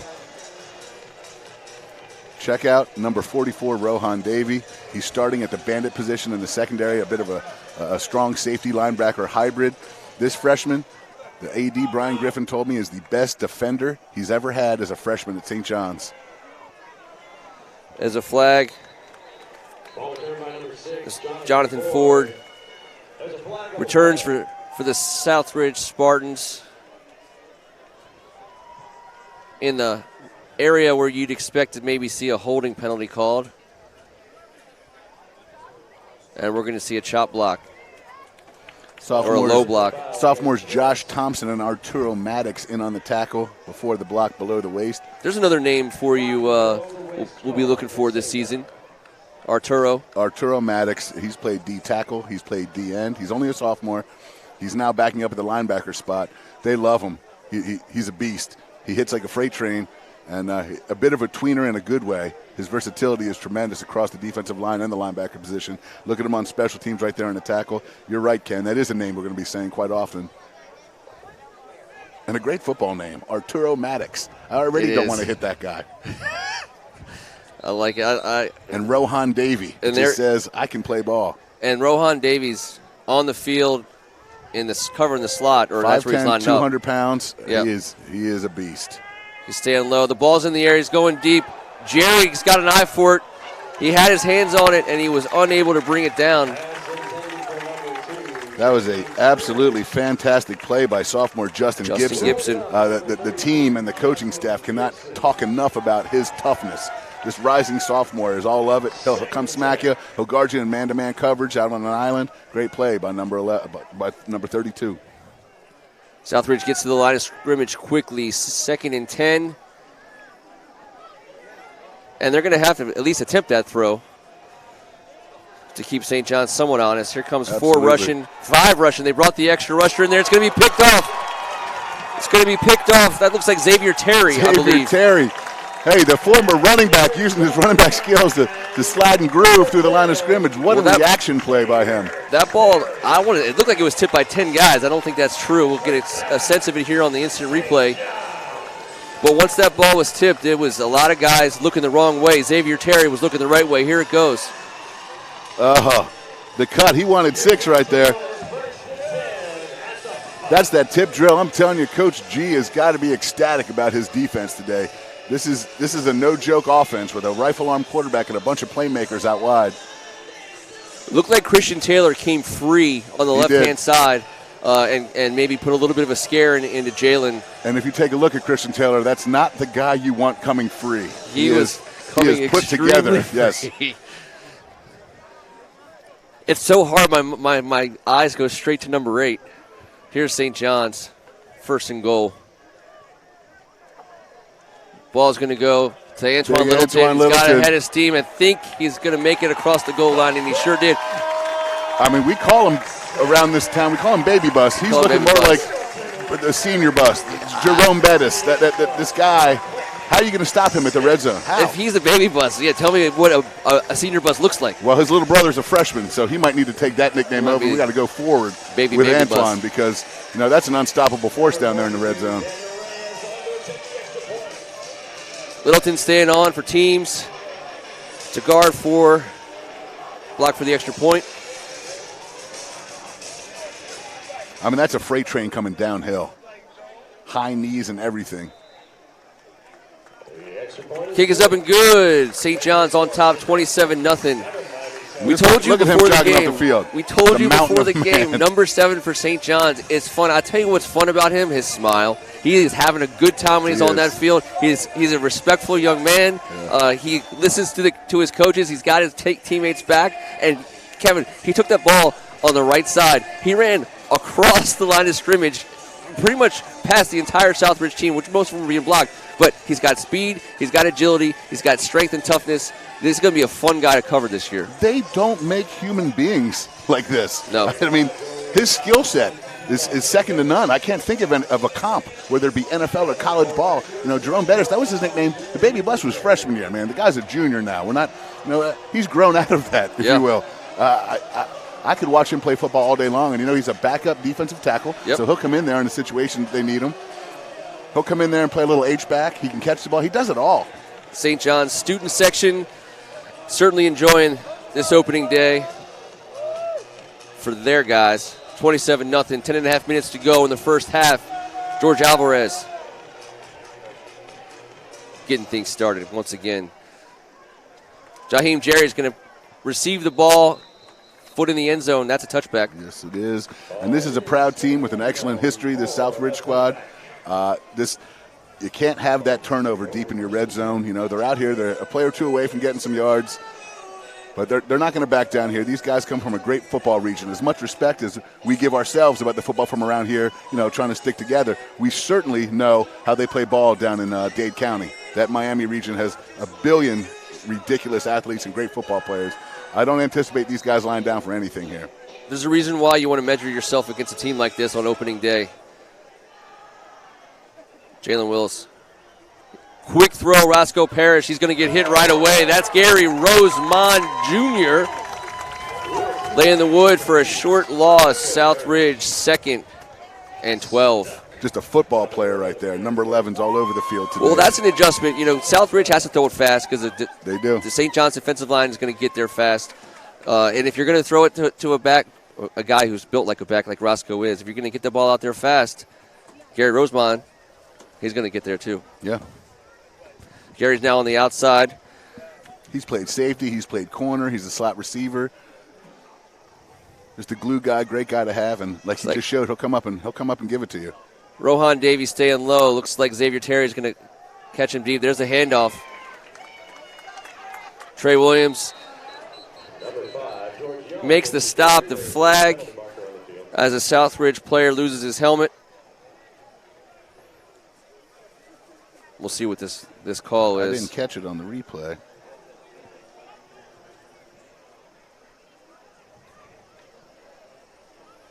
Hey, while we're here waiting for this call, Ken, I just want to give a shout-out. George Vital wanted me to talk about Humberto Moret, the Principal of the Year in 2018 down at Miami Southridge, a former O-lineman, which I love. You got to love the principal who played O-line. They're smart guys. Yeah, and smart guys, and no one's giving him any business. I can assure you of that. But in the fourth largest school district in the nation, Mr. Humberto Moret preaches the 4 A's: academics, athletics, arts, and activities. Congratulations to him. That's a fantastic story. You love hearing about that. When the administrators in the athletic department go hand in hand, things seem to work, wins seem to happen. Jalen under center, a handoff. George is going to squirt out from he had a couple guys on him. It looked like he might have gotten a positive yard. Yeah, he just broke a tackle by the team picture to get another yard or two. I don't know how he got out of that first one. And he was met. It looked like they had a second group of 11 to tackle him on the other side of the field for St. John's. He got to the ball quick. They're going to call that no gain. I was willing to give George a yard. Jalen in shotgun this time. Got Isaiah Smith, a backup defensive end, in on this series. He has a little bit of time to work, and he did have a man open. It looked like Jaheim Jerry. I'm sorry, Jaheim. Slow to get up. Yeah, well, Third and long. Flying in on Thursday, walking the mall, heading to Redskins Park on Friday, practicing indoors at Dunbar High School, which was tremendously cool Yeah, thing for thank them you to be for able them. to do. Nadine Smith over there at Dunbar hooked them up with an indoor practice. They have mutual friends down there at Southridge. It was raining outside. That's a fantastic thing to do. You love when the DC community comes out and does something like that. The respect that we have for these young kids, it's all about them, not about us. Fantastic job over there at Dunbar, Nadine. Christian Taylor coming way outside. There's the ball. And that. Oh, boy. Jaheim Jerry had a chance. He was running down a split seam. Xavier Terry looked like he had his hips turned. Jerry had a chance, and he wasn't able to make the catch. I'm going to tell you right now, Jalen Willis can play on my team anytime. He stood in there and waited to the last possible second. He got blasted by Trey Williams and put the ball directly on the money. I know Jaheim Jerry wants that one back. What a play by the quarterback. What a tough-nosed, hard-nosed play by him right there. He stood in there to the last possible second. Sure did. And one of the top 3 defensive linemen in the nation gave him everything he had. Much respect to that young man. Jamar Curtis is back deep to field this punt. It's about to get interesting right now. You know, he wants to.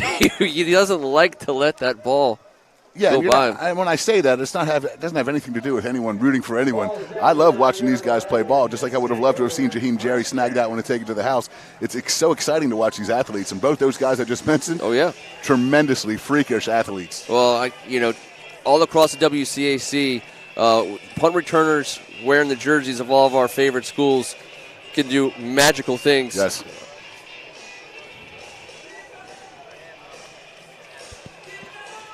Look at those big boys up front, I'm telling you.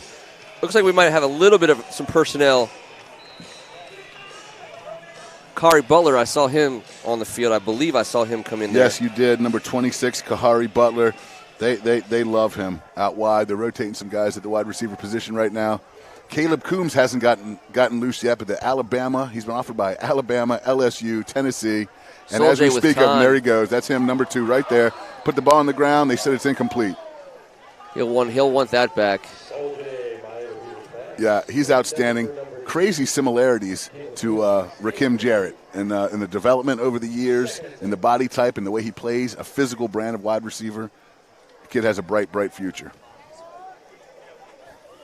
I was looking there. You can see number 54 has got that offensive lineman stretched out jersey thing going on. Left tackle, I believe, Kyreek Mason. Kyreek Mason just looks the part. He sure does. That's what you want your left tackle to be looking like in the second quarter with Absolutely. 8.5 minutes to go. I'm sure Coach Pat Ward is very proud of that young man. Pat Ward, a fashion guru on the field himself. Soldier moving to his left, and he's going to be brought down almost the 14-yard line. We'll call it the 13. Hendrick Parrish with excellent speed on the rundown. Soldier runs a 4.6. There's not a lot of guys are getting him from behind. Yeah, Kevin, his running ability, high school quarterbacks can run, right? For the most part, a good high school quarterback is going to be able to run and throw. Probably they'll be able to run first. He can do both. It'd be interesting to see as the season wears on the kind of balance Coach Kaz strikes, because some teams, you're going to be tempted. Oh, I'll tell you right now, Coach Kaz wants him right in that pocket. Yeah, he wants him right in that pocket, reading does. progressions, and only has to run when he wants to run. He's in the pocket when right now. Quick throw to Rakim Jarrett, who is met by about 5 tacklers. They want to get their hands on number 1 and don't let him go anywhere. It's going to bring up 4th down. Good series by the Spartans there. Coach Kaz brings on the punt team. Yeah, they compete. They hit. They're playing up close. And you know what? I got to give them credit. It takes a lot of courage to go up against the St. John's wide receiving core in a man-to-man coverage, Ken. We're seeing some over-the-top help and a little man-free, but that guy's playing about 20 yards deep. These guys are on an island right now against 2 of the better wide receivers in the country, and they did a great job on that last series. Looks like Corey Radcliffe is going to be the up man. I believe that's Jaheim Jerry deep, as George Alvarez is standing in his own end zone. Timeout, St. John's. Time on the field called by St. John's. I want to say they only had 10 guys on the field, Kevin, and I think that's what the coaching staff is talking about right now. It looks like here comes Kari to join the special teams punt formation. Yeah, we talked about it. We know these things are going to happen on day one. Yep. You look out here across the field and you realize these young men, 14 to 18 years old, coming up from Southridge, we talked about 2/3 of them have never been on a flight before. Much awesome. less a tour of D.C. over to Redskins Park. There's a lot going on. So don't be mistaken when you look up at that scoreboard, you see 27-0. This is a once-in-a-lifetime experience for these young guys. They're soaking it all in. They're playing as hard as they possibly can. I love the way they get to the ball. I love how hard they play. They just happen to be playing the number 3 team in the nation. Yeah, they came here to win. Yes, they came here to compete. But this is another hats off to the WCAC, hats off to Brian Griffin and the St. John's School. These are the kinds of opportunities that the WCAC does provide to teams that aren't in our conference. I hope they have a great week. I hope they enjoyed themselves. Absolutely. George Alvarez, 4 yards in his own end zone. Fields the snap, ball's in the air. That's a good punt. That's going to get well over 50 yards in the air. Here comes Jerry. Return. He is able to make it past the timeline. Southridge Spartans will take over the 46. 1st and 10. And here is the situation. The St. John's Cadets are in year 4 under the leadership of Joe Casamento. The depth, the team depth across the board, the program has hit an all-time level. Coach Kaz is 26-7 here at St. John's. Ken, 13 of those 33 contests were against nationally ranked programs. You got another 20 games against the WCAC foes, which we all know, the toughest conference in the nation. Yep. St. John's is at the top of the heap for a reason, and that's why the score is what it is right now. But I really like the way these guys play ball. Jalen Willis back. Look at this, double stack quad right. And he's going to send it over the head of Mark Evans, the intended receiver. Rohan Davey was playing out in the flat on that one. Him and Gary Rosemont Jr. having a little bit of a conversation. You love that, the upperclassmen talking to the freshmen saying, hey, what happened there? And he's going, listen, no one caught anything. Maybe he's supposed to be somewhere. Xavier Terry is checking back. It looks like it's a Rohan, Xavier, Gary kind of triangle situation going on out here the last couple of plays. I'll tell you what, St. John's brought a 5th rusher there. They show it. MJ Sherman. Oh, no, that was Isaiah. Jordan. Man, Isaiah looks good out there. Yeah, man. he does. He's having himself a day, and he usually does. He's the most reliable guy. Anybody who you mistake for MJ must have just did something good. Well, any of you listeners out there from St. John's that played for Joe Gallagher are familiar with his basketball. They're running double stack on the right here, and I've never seen quads right with 2 guys stacked up behind each other. Now we got a slot with trips. This is very interesting, trying to spread the field like they are. Littleton and Trey inside for St. John's on the D-line. Quick release. Christian Taylor pick. Christian Taylor's got it in hand. He's crossing midfield. It's Jalen Willis and nobody else. Picking up the block. Up. And a lot of hustle from what looks like an offensive lineman, Marquand Strong, the freshman. He gets his hands around Christian Taylor. That's as good as defense can be played. You've got the ridiculous rush coming on. Coach G sat them back. Christian Taylor reads it. A little bit of an overthrow. They forced the screen to be thrown a tad bit early. You got to love the call there. You got to love the pressure, and you got to love the play made by your guy, Christian Taylor. This kid can play. They love him as a football player here. You saw the push up the middle. It's unfair. Tyzay Johnson comes off for a breather. Trey Williams comes on the field, and he lines up next to number 7, Antoine Littleton. It's that jailbreak screen, and when it hits, it's sweet. And when it doesn't, you're going to be on your heels. But I don't want to put carts in front of horses, but I can't wait to see some of these offensive lines, the defensive lines in the WCAC go against each other. Here we go, Jamar Curtis in the backfield. You got trips left, Rakim Jarrett in single coverage to the right.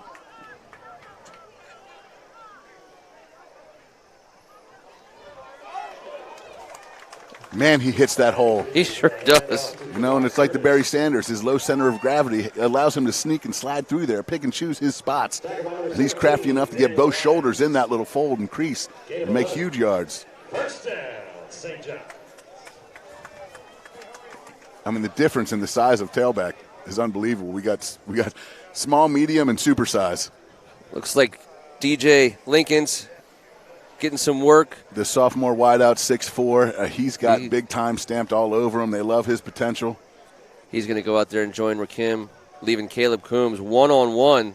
This is an interesting matchup. You might go to it. Now it's going to be a handoff to Jamar. And he's going to make his way to the end zone. St. John's on the board yet again with 5 minutes to go in the second quarter. St. John's just went over 30. 33-0. We got ourselves an extra point, and as a man down, and for Southridge, we hope he's okay. That was fantastic at the point of attack by the St. John's offensive line. We've heard about how big they are, but they've been playing together for a couple years.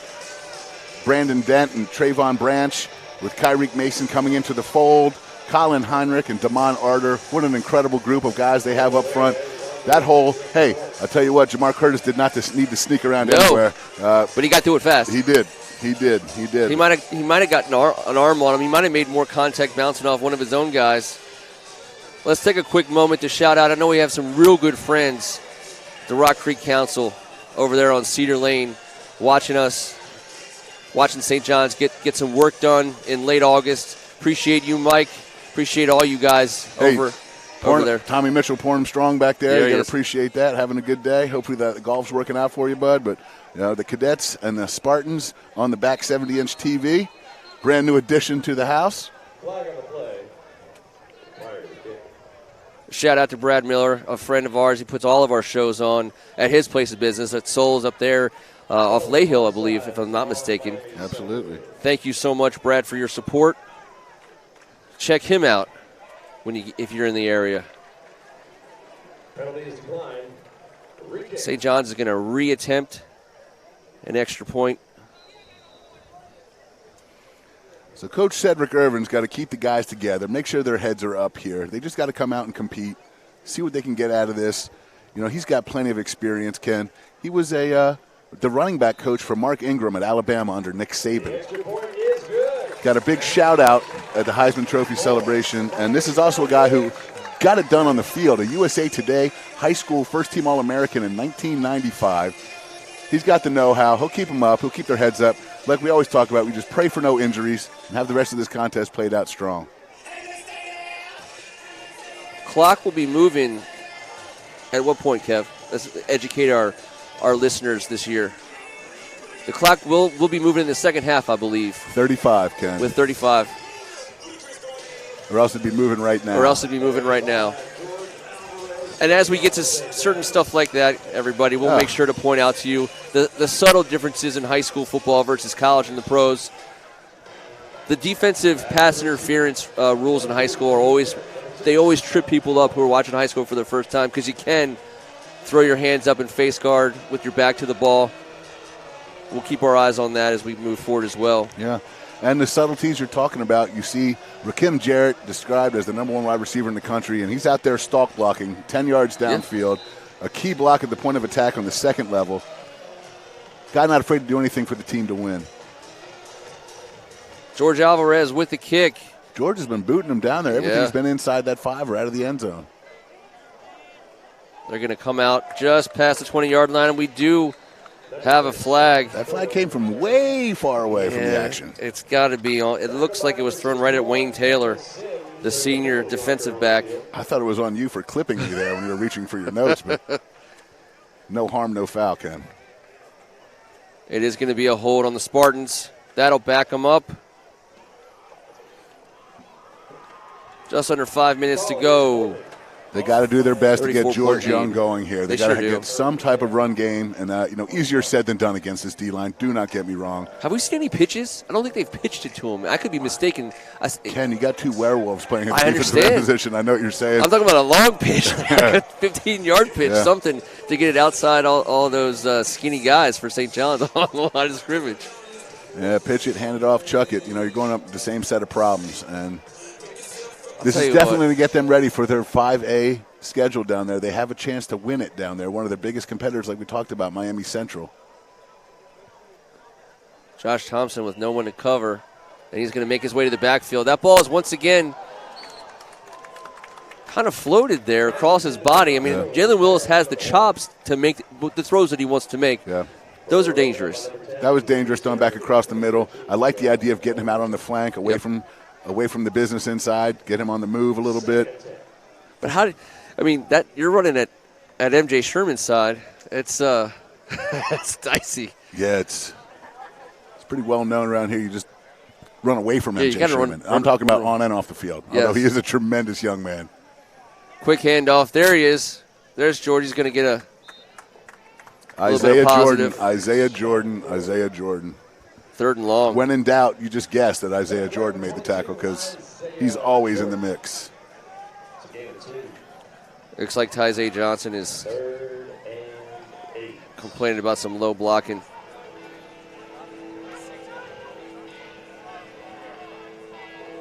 Tell you, DeAndre Ricks, the freshman defensive back, I believe he's on the field now. huge future for that young man. Excellent playing time for him to get some experience. Jalen back to throw. He's going to put it in the air. There was a little bit of contact. Jaheim Jerry had made some separation. Yeah, a little hand check in there. Looked like Phillip Rollins. Different rules than the NFL. They don't let you get away with the hand checking, and especially when it's 34-0 out wide out in the open, that's going to get called. Unless it wasn't. We'll see. It looks like with them putting some of these younger guys on the outside, Mordecai, was he lined up in deep that time? I think he's back to his safety spot, at least on some of these plays. Well, you look out here and you see number 4, the sophomore Phil Rawlings, recently offered by the Maryland Terrapins as a rising sophomore. He had a bit of a shoulder injury. Very good to see him out there on the field getting snaps. You know, a projected starter and then stud player with a slight shoulder problem, but looks like he's running around out there just fine. And Mordecai is playing safety.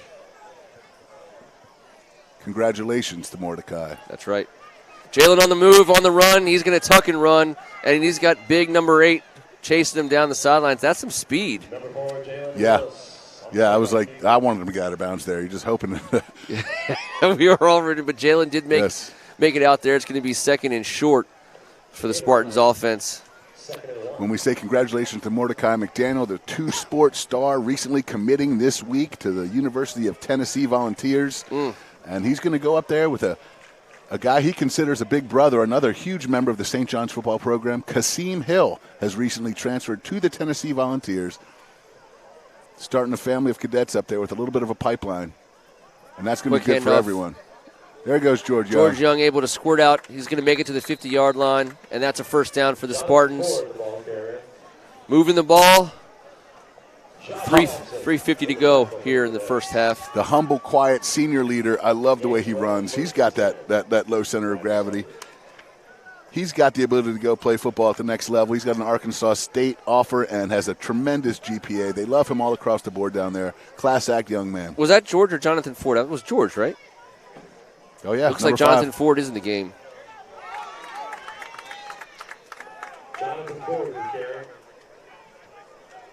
And now George Young's back in the game. 6'5". There we go. Well, I like the way Jonathan Ford runs the ball, too. Yeah, absolutely. He had some hands on him. Yep. Runs through contact. You're not arm tackling those guys. 5 wide receivers for the Spartans on 2nd and 7. Jalen Oh, with boy. not a lot of time. He's moving to his left. I'll tell you what. I'm not And sure how much faster MJ Sherman could have gotten to the quarterback there, but it looked like he was shot out of a cannon.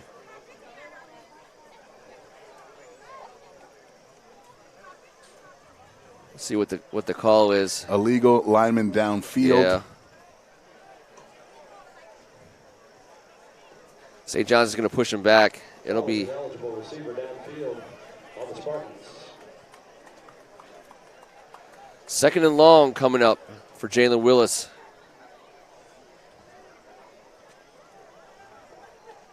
Remains 2nd down. So the last time the Cadets played on this field, Ken, they had a 16-game win streak snapped, and I know they've been chomping at the bit to get out here and get back after it again, a new season. I wasn't going to bring it up. No, well, No, that's, it wasn't the last time. They've embraced it. Listen, Of I know course. November 9th is inscribed in the locker room. You know, Love that's it. a I date love that they it. look forward to, but this is what happens around here. And it's good for them to get out here and get this game under their belt. Jalen with some time. I tell you what. Isaiah Smith was in the backfield with him, but Jalen had enough time. That was a good-looking throw. I mean, It was, and Roscoe Parrish almost readjusted Willie Mays style over the back shoulder to get 2 hands on that. We've heard Here about we his go. hands and his speed. It's 3rd and long. And that was nice there. Nice. Excellent coverage by the freshman DeAndre Ricks. You know, he's he's going to make a name for himself this year, and we're going to be saying that name for many years to come, if they'll have us. If they'll have us. Shout out to the commish. Thanks for having us. Jalen back to throw. A little bit more time than he's used to. Here comes the ball. I think he might have been maybe deciding between Jaheim and Roscoe there at the last second. Plus, he was throwing it as he was moving backwards. Yeah, well, you look at that push. It's not a small group of guys coming at you. Number 14, Ken Bushers in the punt for the Spartans. Got a new returner. Back to receive. Is that Mordecai? No, that's going to be Christian. All right. Chris Rawlings, a freshman running back. He's the number 4 guy in the depth chart. He got into the scrimmage, and it was. I thought it was Jamar Curtis a couple of times. Wow. The depth at running back and the talent between those 4 guys is unbelievable.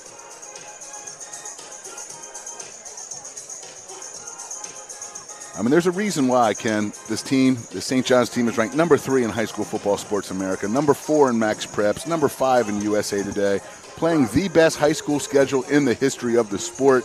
Number 1, Mater Dei, number 4, St. Joe's Prep, number 5, Duncanville, number 7, IMG, number 8, DeMatha, number 9, Gonzaga, 21, Deerfield Beach, and 25, Good Counsel.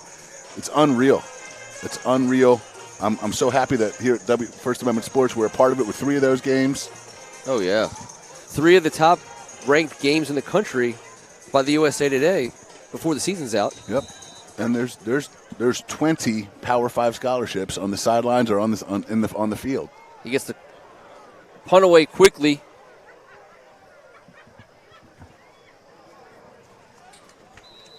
Shout out to Roy Shannon. Made his way here from Virginia today. There you go. Now we can attempt 50-yard field goals. Yeah, now we can really go for it. Going to have to get that old holder out there, dust him off a little bit.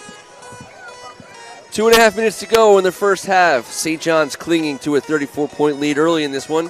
Southridge Spartans on defense. St. John's taking over. I see number 12, young sophomore Wyatt Hagan coming over to lead the St. John's offense on this last drive before I noticed the same thing. You know, this team has lost 8 first-team WCAC guys and 3 second-team guys off last year's team, but there's no more rebuilding, it's reloading. And Wyatt Hagan is a great example of that. Him and Lou Almave, 2 sophomores, providing great backup talent at the quarterback spot. And there's the handoff, and he's got some yards to go. That's Colby McDonald blasting his way for a first down. He's going to get to the 35-yard line. Kahari Butler in there at wide receiver. Wyatt Hagan is number 12, a young, tough kid. He throws the ball great on the move. I knew we were going to get this. Here comes Lou Amave. Kari Butler, G.J. Linkins. These 2 sophomores can play. Their arms are live. You know, they'd be starting at many other places that don't have Sol J. Maeva on the roster. And the snap gets away, and he does the smart thing. Smart thing from the sophomore. You got to love it. I can't say that I wouldn't have tried to have picked that one up and done something weird, and then next thing you know, it's 34-7. Yes. Nice job, number 6. We're under 2 minutes to go in the first half. Wyatt comes back out. That's a raw deal when you're rotating and you get the bad snap, but you know what? He for the team, covered that ball up, and he's going to get plenty of opportunities this second half, I imagine. Yep. 4 wide for St. John's. Colby in the backfield. And Wyatt's going to pass. It's going to be a quick one, and it's a completion. Congratulations to Wyatt Hagan on his first completion as a varsity quarterback out here on Smith Field at Fernandez Stadium. To the junior, Caleb Coombs. No penalties on the field, and he'll remember that. 13, Donald Carter. It's third down for your Cadets.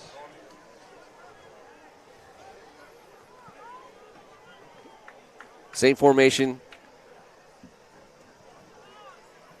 6 for 12. Half dozen the other. He's back to pass. He wants it all. And it's going to be picked off. Rashad Napper, he's making his way. Like DJ Lincoln's was able to bring him down. The sophomore quarterback Floats it a little bit there. Was he going for Caleb? Yeah, he was, and he got caught up in his route here a little bit. And, I think the ball was thrown in the right spot. I think there was a little bit of a little contact between Caleb and the cornerback. Nothing to throw a flag on, just a little, legs getting tangled. Luamave, Sol Jay's cousin, a kid that's, he looks like he's grown about 4 inches in the offseason. Yeah. That was a nice ball. A good pick. Over the shoulder, fingertip interception. Excellent coverage, excellent play.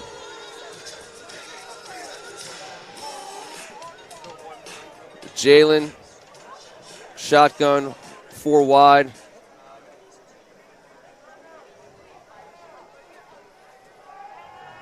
And here comes Taizé, and he gets a lick. George Young.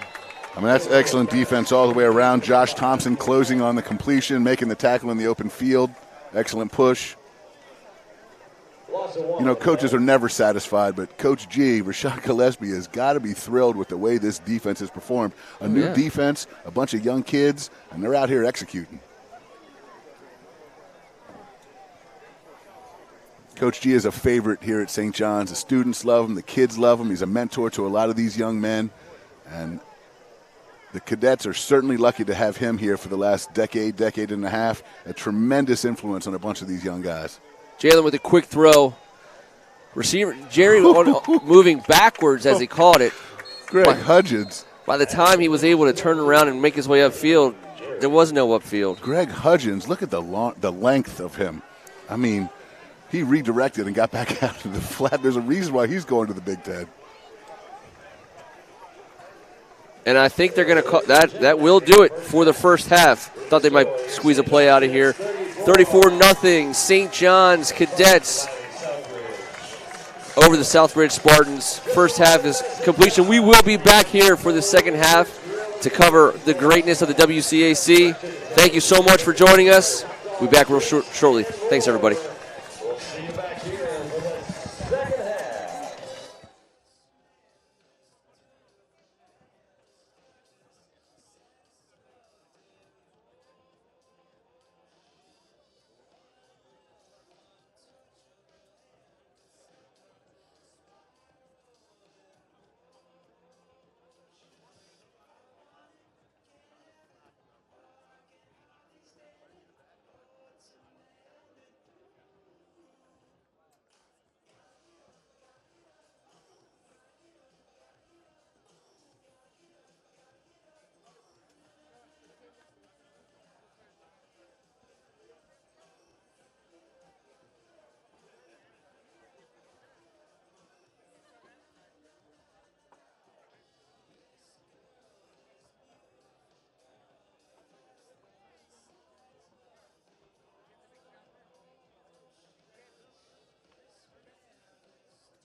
the way we did it for the first half. Cadet Nation, it's time to get on your feet one more time. Once again, let's pull those wild animals out of Rock Creek Park. Let's kick off the neighbors just once more. And we're back. Group SJC and make some noise! We are back for the second half. Thanks for staying with us. Southridge Spartans kicking off from the 40. St. John's to return. And it is going to be a touchback. I want to say thank you for all the help identifying some of our technical difficulties. Brett Strachan, if you're out there, hopefully this is a little more pleasing on your ears. Let us know. Don't just let us know if you're watching the game somewhere. Let us know if we got something we can do better and fix. That's what we're here for. I'll tell you what. Well, I know who's fixed it up right in the first half. Jamar Curtis in the first half of varsity football has rushed for over 100 yards on 5 carries. Man, that's a pretty cool start to your career. That's a good average yards per carry out of the gate. Decent. And looking at the cause of that, those big 5 up front, been really controlling the line of scrimmage. I believe Keegan Tier owes me a continental dinner. Wyatt Hagan to start the second half.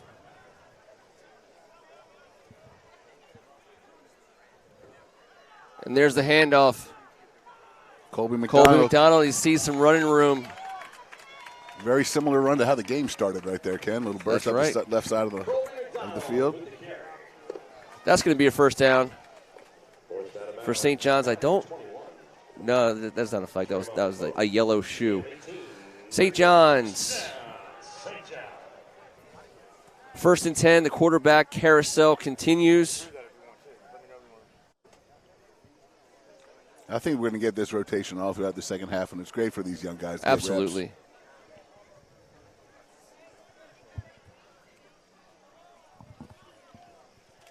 Spread formation. They're going to chuck it into the flat. Colby McDonald.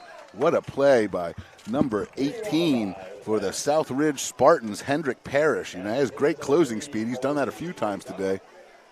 He came in hot, made the play. Nice job.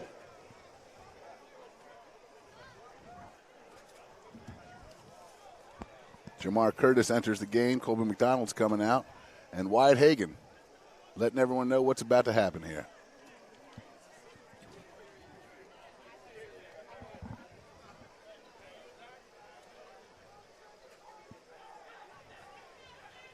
TJ Lincoln's out wide to the right. Wyatt back for the snap, and here's the snap to the aforementioned.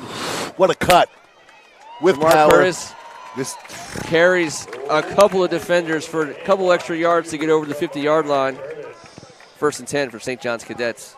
He's a special talent, Ken. I think it doesn't take a rocket scientist to figure that out. We saw it. I'm We not saw it on letting the anyone basketball else know. court. We did. And your dad's been telling us about it. He's a blur. Oh, yeah, I've been hearing about this kid on the JV team last year. It was basically Jamar right, Jamar left, and victory Jamar. But what a cut there. He put a foot in the ground, and it was effortless and quick.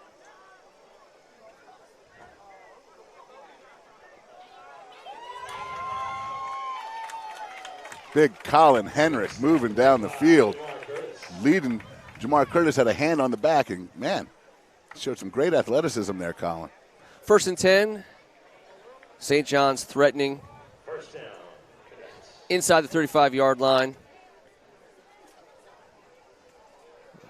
Coach Kaz looking for the Cadets to assert themselves right away, as they did at the beginning of the first half. St. John's Cadets living up to the offseason hype. The talent level, the size, the execution. Here comes Jamar. I'll tell you what, he swims through the defensive line and makes his way to first down yardage for the Cadets. I mean, he's bobbing and weaving in there and popping out in between people. That's going to be a problem for a lot of defenses this season.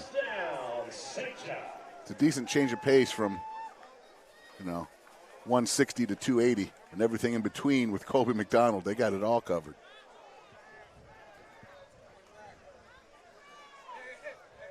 A little check with you from the huddle. Carlos Moore, the sophomore O-lineman, enters the game. Big number 73. And you got big number 7 standing behind Lou Almave. Oh, yeah.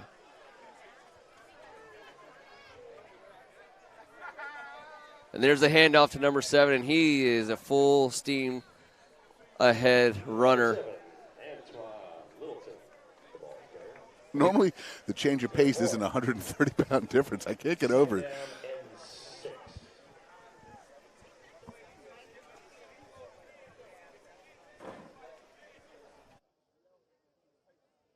Whitehagen back in. 2nd and 6. As we are getting a look at St. John's roster as the St. John's Cadets get things started in the second half. Why with a handoff to Antoine Littleton, full head of steam. He's making his way to the end zone. Oh, no. And that was a gallant effort. Rashad Napper, I'll tell you what, give credit to the Spartan defender. Right now, and a ton of it. And a ton I of will it. I will play with that guy anytime. He Here did we go. He did not run and hide. Right up the middle. And right about there is where he gets the power, and there's nothing stopping him Number there. 20, you are a football player, and I love Yes, that sir. you just did that. That guy had a business decision to make, and you know what? He said team first. I mean, big number 7 is a monster. I'm telling you, you're dead right, Ken. Number 20, man, I will follow you and watch you play, and you can play on my team anytime. Oh, yes. We're going to see, over the course of this season, we're going to see guys not do that.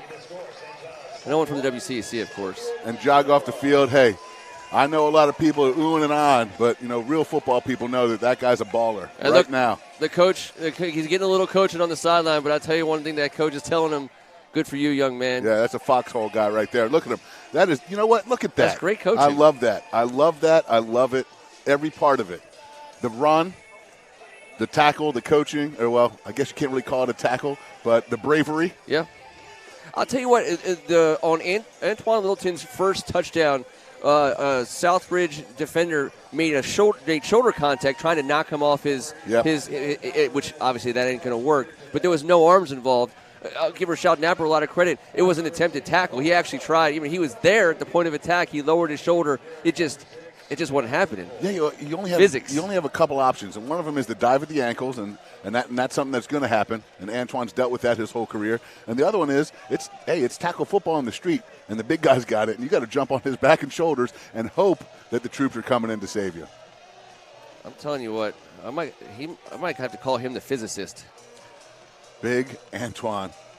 That was just a big load of inertia. You know, I know they play great football down there in Miami, but he's not going to have to do that again. There is not a chance that Rashad Napper is going to have to make that decision one more time this year after today.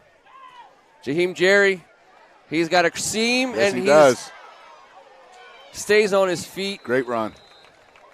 A lot of heart. Southridge Spartans do not stop playing football. Good for them. No, he's going to make a lot of plays for this football team this year. That's that guy's a player right there. Rohan Davey, Josh Thompson getting their hands in there. And we talk about in that first half, Jerry had, they had a play. Xavier Terry, I believe his hips were turned. Jalen Willis had a chance. He put the ball in a spot where Jerry got it on the run. He wasn't able to make the play, but I can see the Spartans doing that a lot this season with a whole lot more success than they're seeing today. Speaking of Xavier Terry, 2 first-half interceptions from the transform running back. A great start to his defensive career, although he did get some snaps last year, but a great start to this season for him. Number 10. Quick throw. Jalen Willis throws a pretty ball, doesn't he? Mark Evans was on the receiving end of that one, the young sophomore. Justin Gibson on the stop. 32, Justin Gibson with the stop. Gain of 4. Second. You got to see Justin Gibson hit somebody. He plays with all type of physicality, Ken.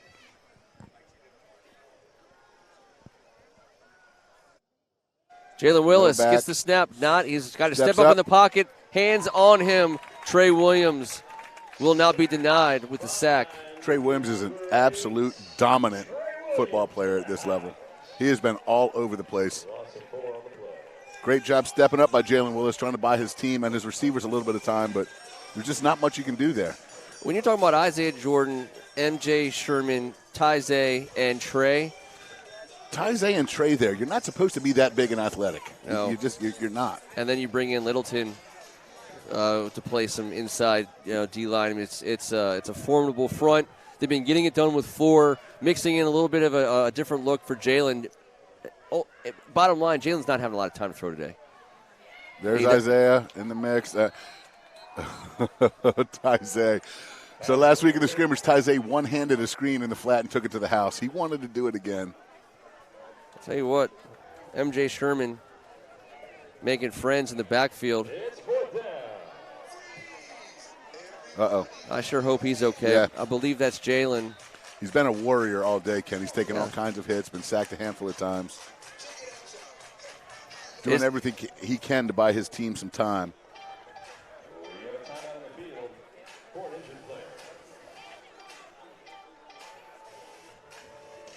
Hey, you never want to see anyone get hurt. It looks like maybe he might have got the wind knocked out of him based on the hit that went down. 4th and long. Good to see him on his feet. Yeah. All right. That's nice to see Jalen Willis jogging off the field if you're not seeing it on the screen right now. He came to Washington, D.C., a very good football player. I think he's going to be a better football player for having made this trip, and I look forward to catching up on his progress throughout the season because he clearly knows how to play the quarterback position. Yeah, Ken, I totally agree with that. Well said, my man. The guy's been back there fighting for his life. Nothing against anyone doing anything wrong. This is what it is, and he's done everything he could to give his team a chance. He sure has. And as we're talking about assistant coaches, I was specifically told by a member of the St. John staff to never mention his name. Coach Don Rushing, sorry, buddy, but if I can't do it in week 1, I got to get it over with. It was going to give me anxiety. Ken, I believe he is in his 45th year coaching high school football. The guy's amazing, an amazing personality, a tremendous football coach, and what an addition to the St. John staff 2-3 years ago. They get the punt away. It's a short punt, and it's going to take a Southridge bounce. St. John's will take over with a running clock here. Under 3 minutes to go in the third quarter. 41-0 lead for the Cadets.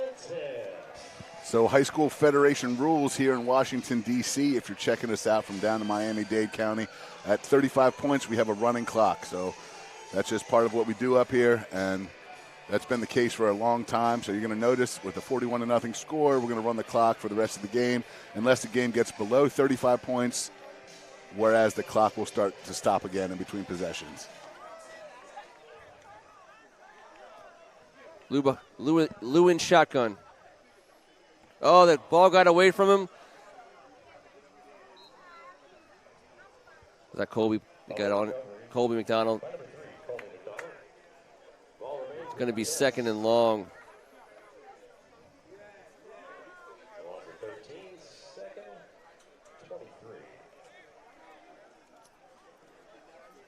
Jamal Overton.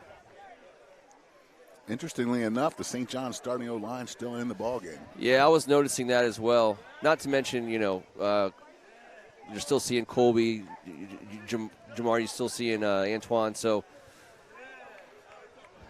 Wyatt's going to go under center on 2nd and long. Hard count, but it looks like he got everybody. Teammates included. Yeah, got me. Don't have much of a three-point stance these days, but don't sell yourself short. I appreciate your confidence in me, Coach. I'm more worried about the helmet fitting. That's going to be a problem. Wide under center, 2nd and longer, and it's the handoff. He gets some of it back. It's going to be 3rd and long. I tell you, Nathan Wilcox, a senior linebacker, he's not done playing ball out here today. Full tilt on that last possession, giving everything he has. This is when you see your leaders pop up, Ken. You know, if you played football ever at one point in your life, you've been in this position. And then this is something, like we talked about, I know the score isn't great, but this is where you come together. You look around, you see the guys that it matters to. You see the guys that play hard when their back's against the wall down 41. And then some of the guys sometimes tend to back down a little bit. I haven't seen one of those guys do that out here at Southridge. No way. And I just saw a tremendous effort from number 15, Nathan Wilcox. High snap. Handoff made. Is that Chris Rawlings out there? It sure is. Christian Rawlings, a freshman, 5'8", 150. Gets a couple yards back for the Cadets. Give George Alvarez a little breathing room for the upcoming punt. That might be all she wrote for the third quarter, everybody. Yep. And I believe that's where we're going to be at the end of 3. The St. John's Cadets 41, the Southridge Spartans nothing, and we'll be excited to bring you one more quarter here on opening day as we see some highlights. I'll tell you what, he's a good-looking football player. Oh, no doubt about it. No doubt about it, Ken. I couldn't agree with you more. He's got East Carolina, Rhode Island, Western Kentucky, and Arkansas State, and any one of those staffs should celebrate when he decides to go to one of those places, if not somewhere bigger after a big senior year. Absolutely. Kid can play. He's got the jets. He's got juice. He's got the ability to make plays, great hands. I love his skill set. Yeah, a little Wyatt. This is the Wyatt Hagen's getting some love on our highlight reel as we switch sides. You know, I always tell everyone, you know, at First Amendment Sports, we believe D.C. is a great sports town. We tell that story at every level, pro, college, and high school, and we live it. Caps aren't winning the Stanley Cup. When the Redskins aren't winning the Super Bowl, which is it's been a few years for that, Kevin. Do yourselves a favor and check out WCAC and high school sports. It remains personal to so many people, and it remains a joy and a bright spot in this sports city. Absolutely, Ken. Love that Southridge got down here to walk the mall and check out the Redskins. I'm not certain if that's not my two favorite things about what we got going on here in the 202. Heck yeah. And to knock that out in one weekend and come in here and take on a top 5 team in the country, none of these kids will ever forget that their entire lives, especially the ones that never flew before. You got to love that, man. I don't know that George Alvarez is going to get a ton of work, but I'll tell you what, he has a good-looking leg. The ball bounces his way. He had that one punt that I want to say was 60 yards in the air from his own end zone in the first half. Very impressive. And I'll never find something bad to say about a young man going to one of the service academies, and I'll always find a reason to bring him up. Even though Coach Cass doesn't want him on the field because he doesn't want to be punting, but I'll tell you what, he's a class act. Well, before we forget, and thank you for reminding me, St. John's has the number 1 long snapper in the nation. There you go. Looking at him right now. Young Alex Peich, number 84. Heading to Notre Dame on a full ride as the long snapper. It's unbelievable how accurate he is. He throws the ball between his legs more accurately than I throw it overhand. And at one point, they used to allow me to play quarterback here 100 million years ago. Well, at quarterback, we do have a change for the Spartans.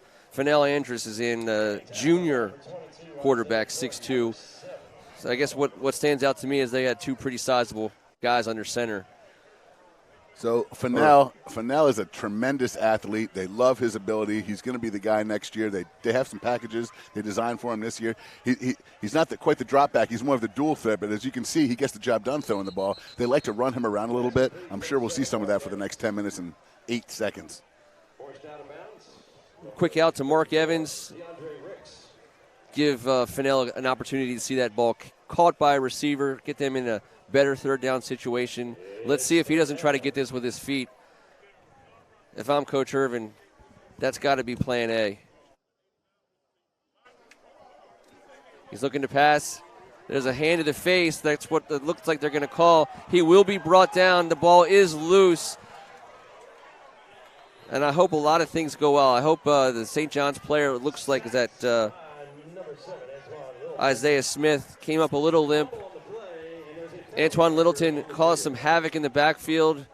We hope the Southridge player is okay as well. A little grab of the face mask right there. This penalty is going to be against St. John's, but what a play by big Antoine. It just doesn't seem fair. Have you ever seen a guy affect the game this way? Catching the ball, running the ball, and playing defensive tackle and causing fumbles. This, what a talent. That's what. Oh, we got a Jan Gomes update. Jan Gomes is 1 for 2 with 2 RBIs and a 5-1 lead. 5-1 lead for the Nats in Cub Stadium at Wrigley Field. Hey, Southridge, thank you for Jan Gomes. We're diehard Nats fans up here, Ken and myself. Ricky and Dutch Hahn sitting to our right, give me the info on our man Jan Gomes, a Hall of Famer from your neck of the woods. Thank you for sending him up here. He's been great on defense, and he's having the best offensive week of his career as a Nat. Appreciate that, guys. Quick handoff.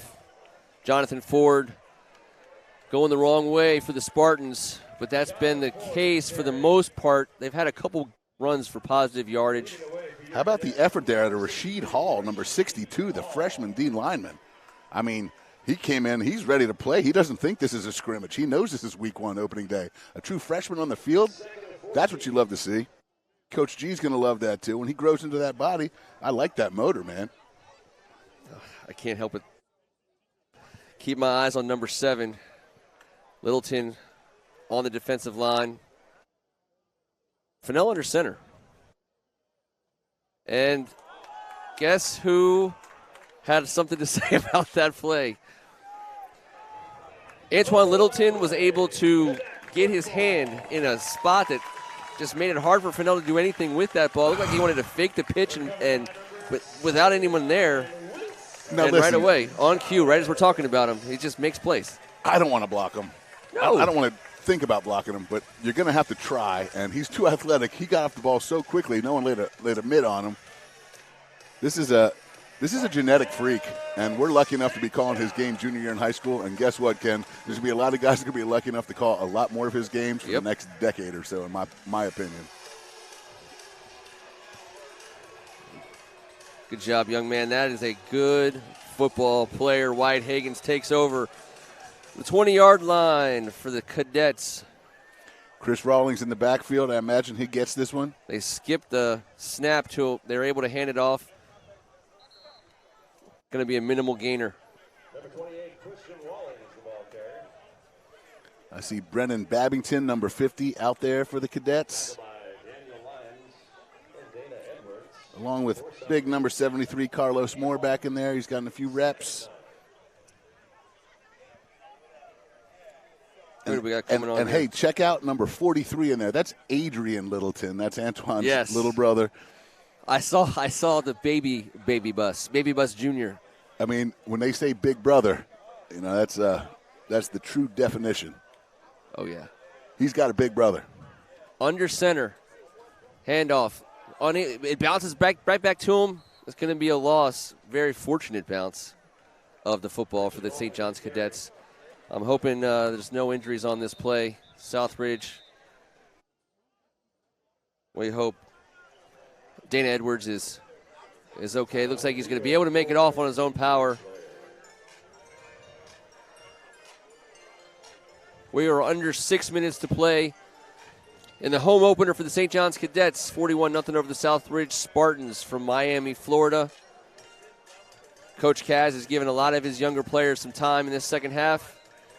Yeah, and it's nice to see one of his older guys, senior, number 88, Aiden Murphy, senior wide receiver, out there getting some run. Young man has been in the program along with Cash for 4 straight years. It's going to be a throw, and that's a good-looking throw. Hey now, Lou Amave. That ball was on the money to DJ Lincoln for his first varsity touchdown. Was that? That was. I'll tell you, that was pretty right there. We had it, and here you're going to see a good look at it from the Arcane review. It's a perfectly thrown ball. He gets some separation right before the safety is able to get over there to help. Well, I'll tell you, Drew Amave is a proud quarterback coach right now and a proud dad, and I've been a part of that scenario, but you cannot take any way away from him. He threw his first touchdown pass last year, but that was his first pass this year, and that ball was money. That couldn't have been put anywhere else. Great guy to throw that route to. 6'4" Lincolns has a tremendous future. Both those guys will be playing a lot of ball here and elsewhere for a long time.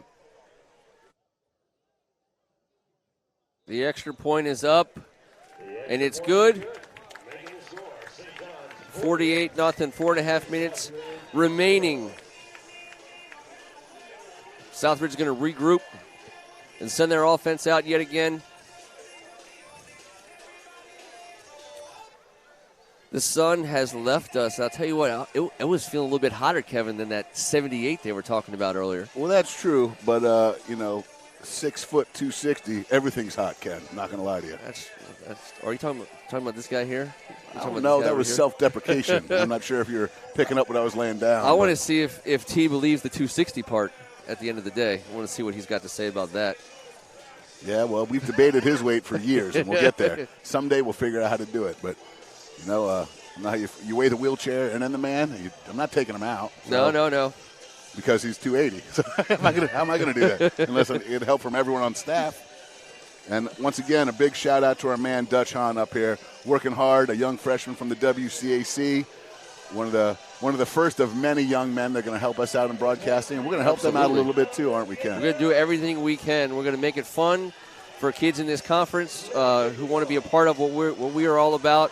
This is a perfect opportunity. If you are hanging out with us on this Saturday afternoon, if your company wants to be associated with the fine product that is WCAC football and partner with First Amendment Sports to bring it to everybody, let us know. We'd love to have you on board. We got a big season in store, and it all continues next Saturday.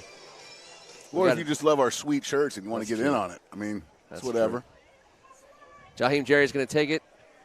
He's going to make his way across the field. Now he's starting to cut up, and look, he is doing a little dipsy-do. If he could get the edge. I want to say some hair was involved in that tackle, potentially. It was a classy move. He got about 15 more yards than was there. He did. He's got nothing but fighting. He's a dog, man. He's going to have a great, great year.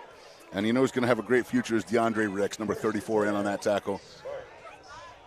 The talent level out here it's bizarre. The speed on this field right now is insane.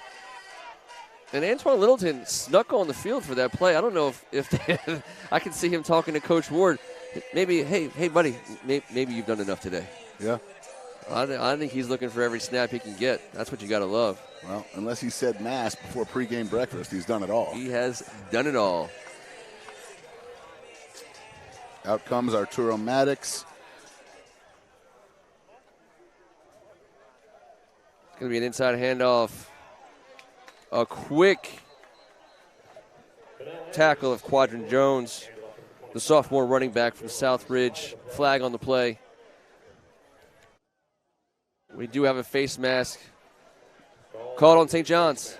1.5 minutes to go. Isaiah Smith got him. Hey, Augie Arrego, the junior linebacker, in there trying to make a few plays here on a Saturday afternoon.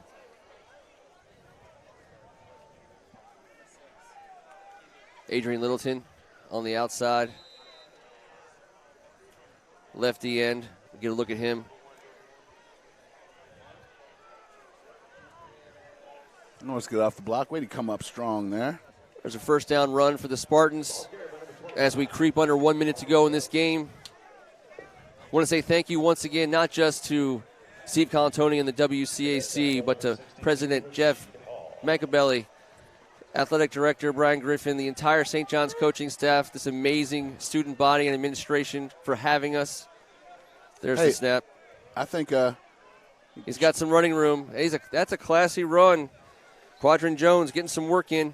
I want to give a shout out to Jeff Mancabelli. Yeah. He's obviously been in there with the performance training with Matt Smith and Mike Ward, because he's gone down from a double X to an X. Looks like he's lost 20, 25 pounds. Way to go, Mr. President. He's been putting the work in. He knows. School's starting. When you have elite performance training right here on campus, and you're the president, you might as well just say, hey, do you have time for an appointment? We got 10 seconds to go. Southridge is going to get to the line of scrimmage. Good luck this year, Miami Southridge. We're rooting for you down there in the 5A. We're hoping you take care of Palmetto, and we're rooting for you guys to have an incredible season. That's going to do it. St. John's Cadet takes their home opener. They're off to a 1-0 start. The hardest schedule in high school football history is off and running. We will be back here next Saturday, Kevin, as this team takes on yet another team from Florida, this time one in the top 25 nationally, Deerfield Beach. Ken, thank you so much for having me this week. Know where I'd rather be this week or next week, right here next to you. We get T. Strachan back in the mix. It's a 3-man booth. We've got a little sanity coming in here, so we appreciate all of this. Thank you from Oahu to Washington, D.C. and Miami-Dade County. Thank you guys all for joining us today. And sports bars around the country who are watching the greatest high school football there is. We've been seeing some of those pictures. We'll be talking about it on Tuesday night. Thank you so much. On behalf of First Amendment Sports, he's Kevin Ricca. And I was happy to be here. Football season is underway. The Cadets are 1-0. I'm Ken Marangolo, and ain't the WCAC spectacular. We'll see you next week.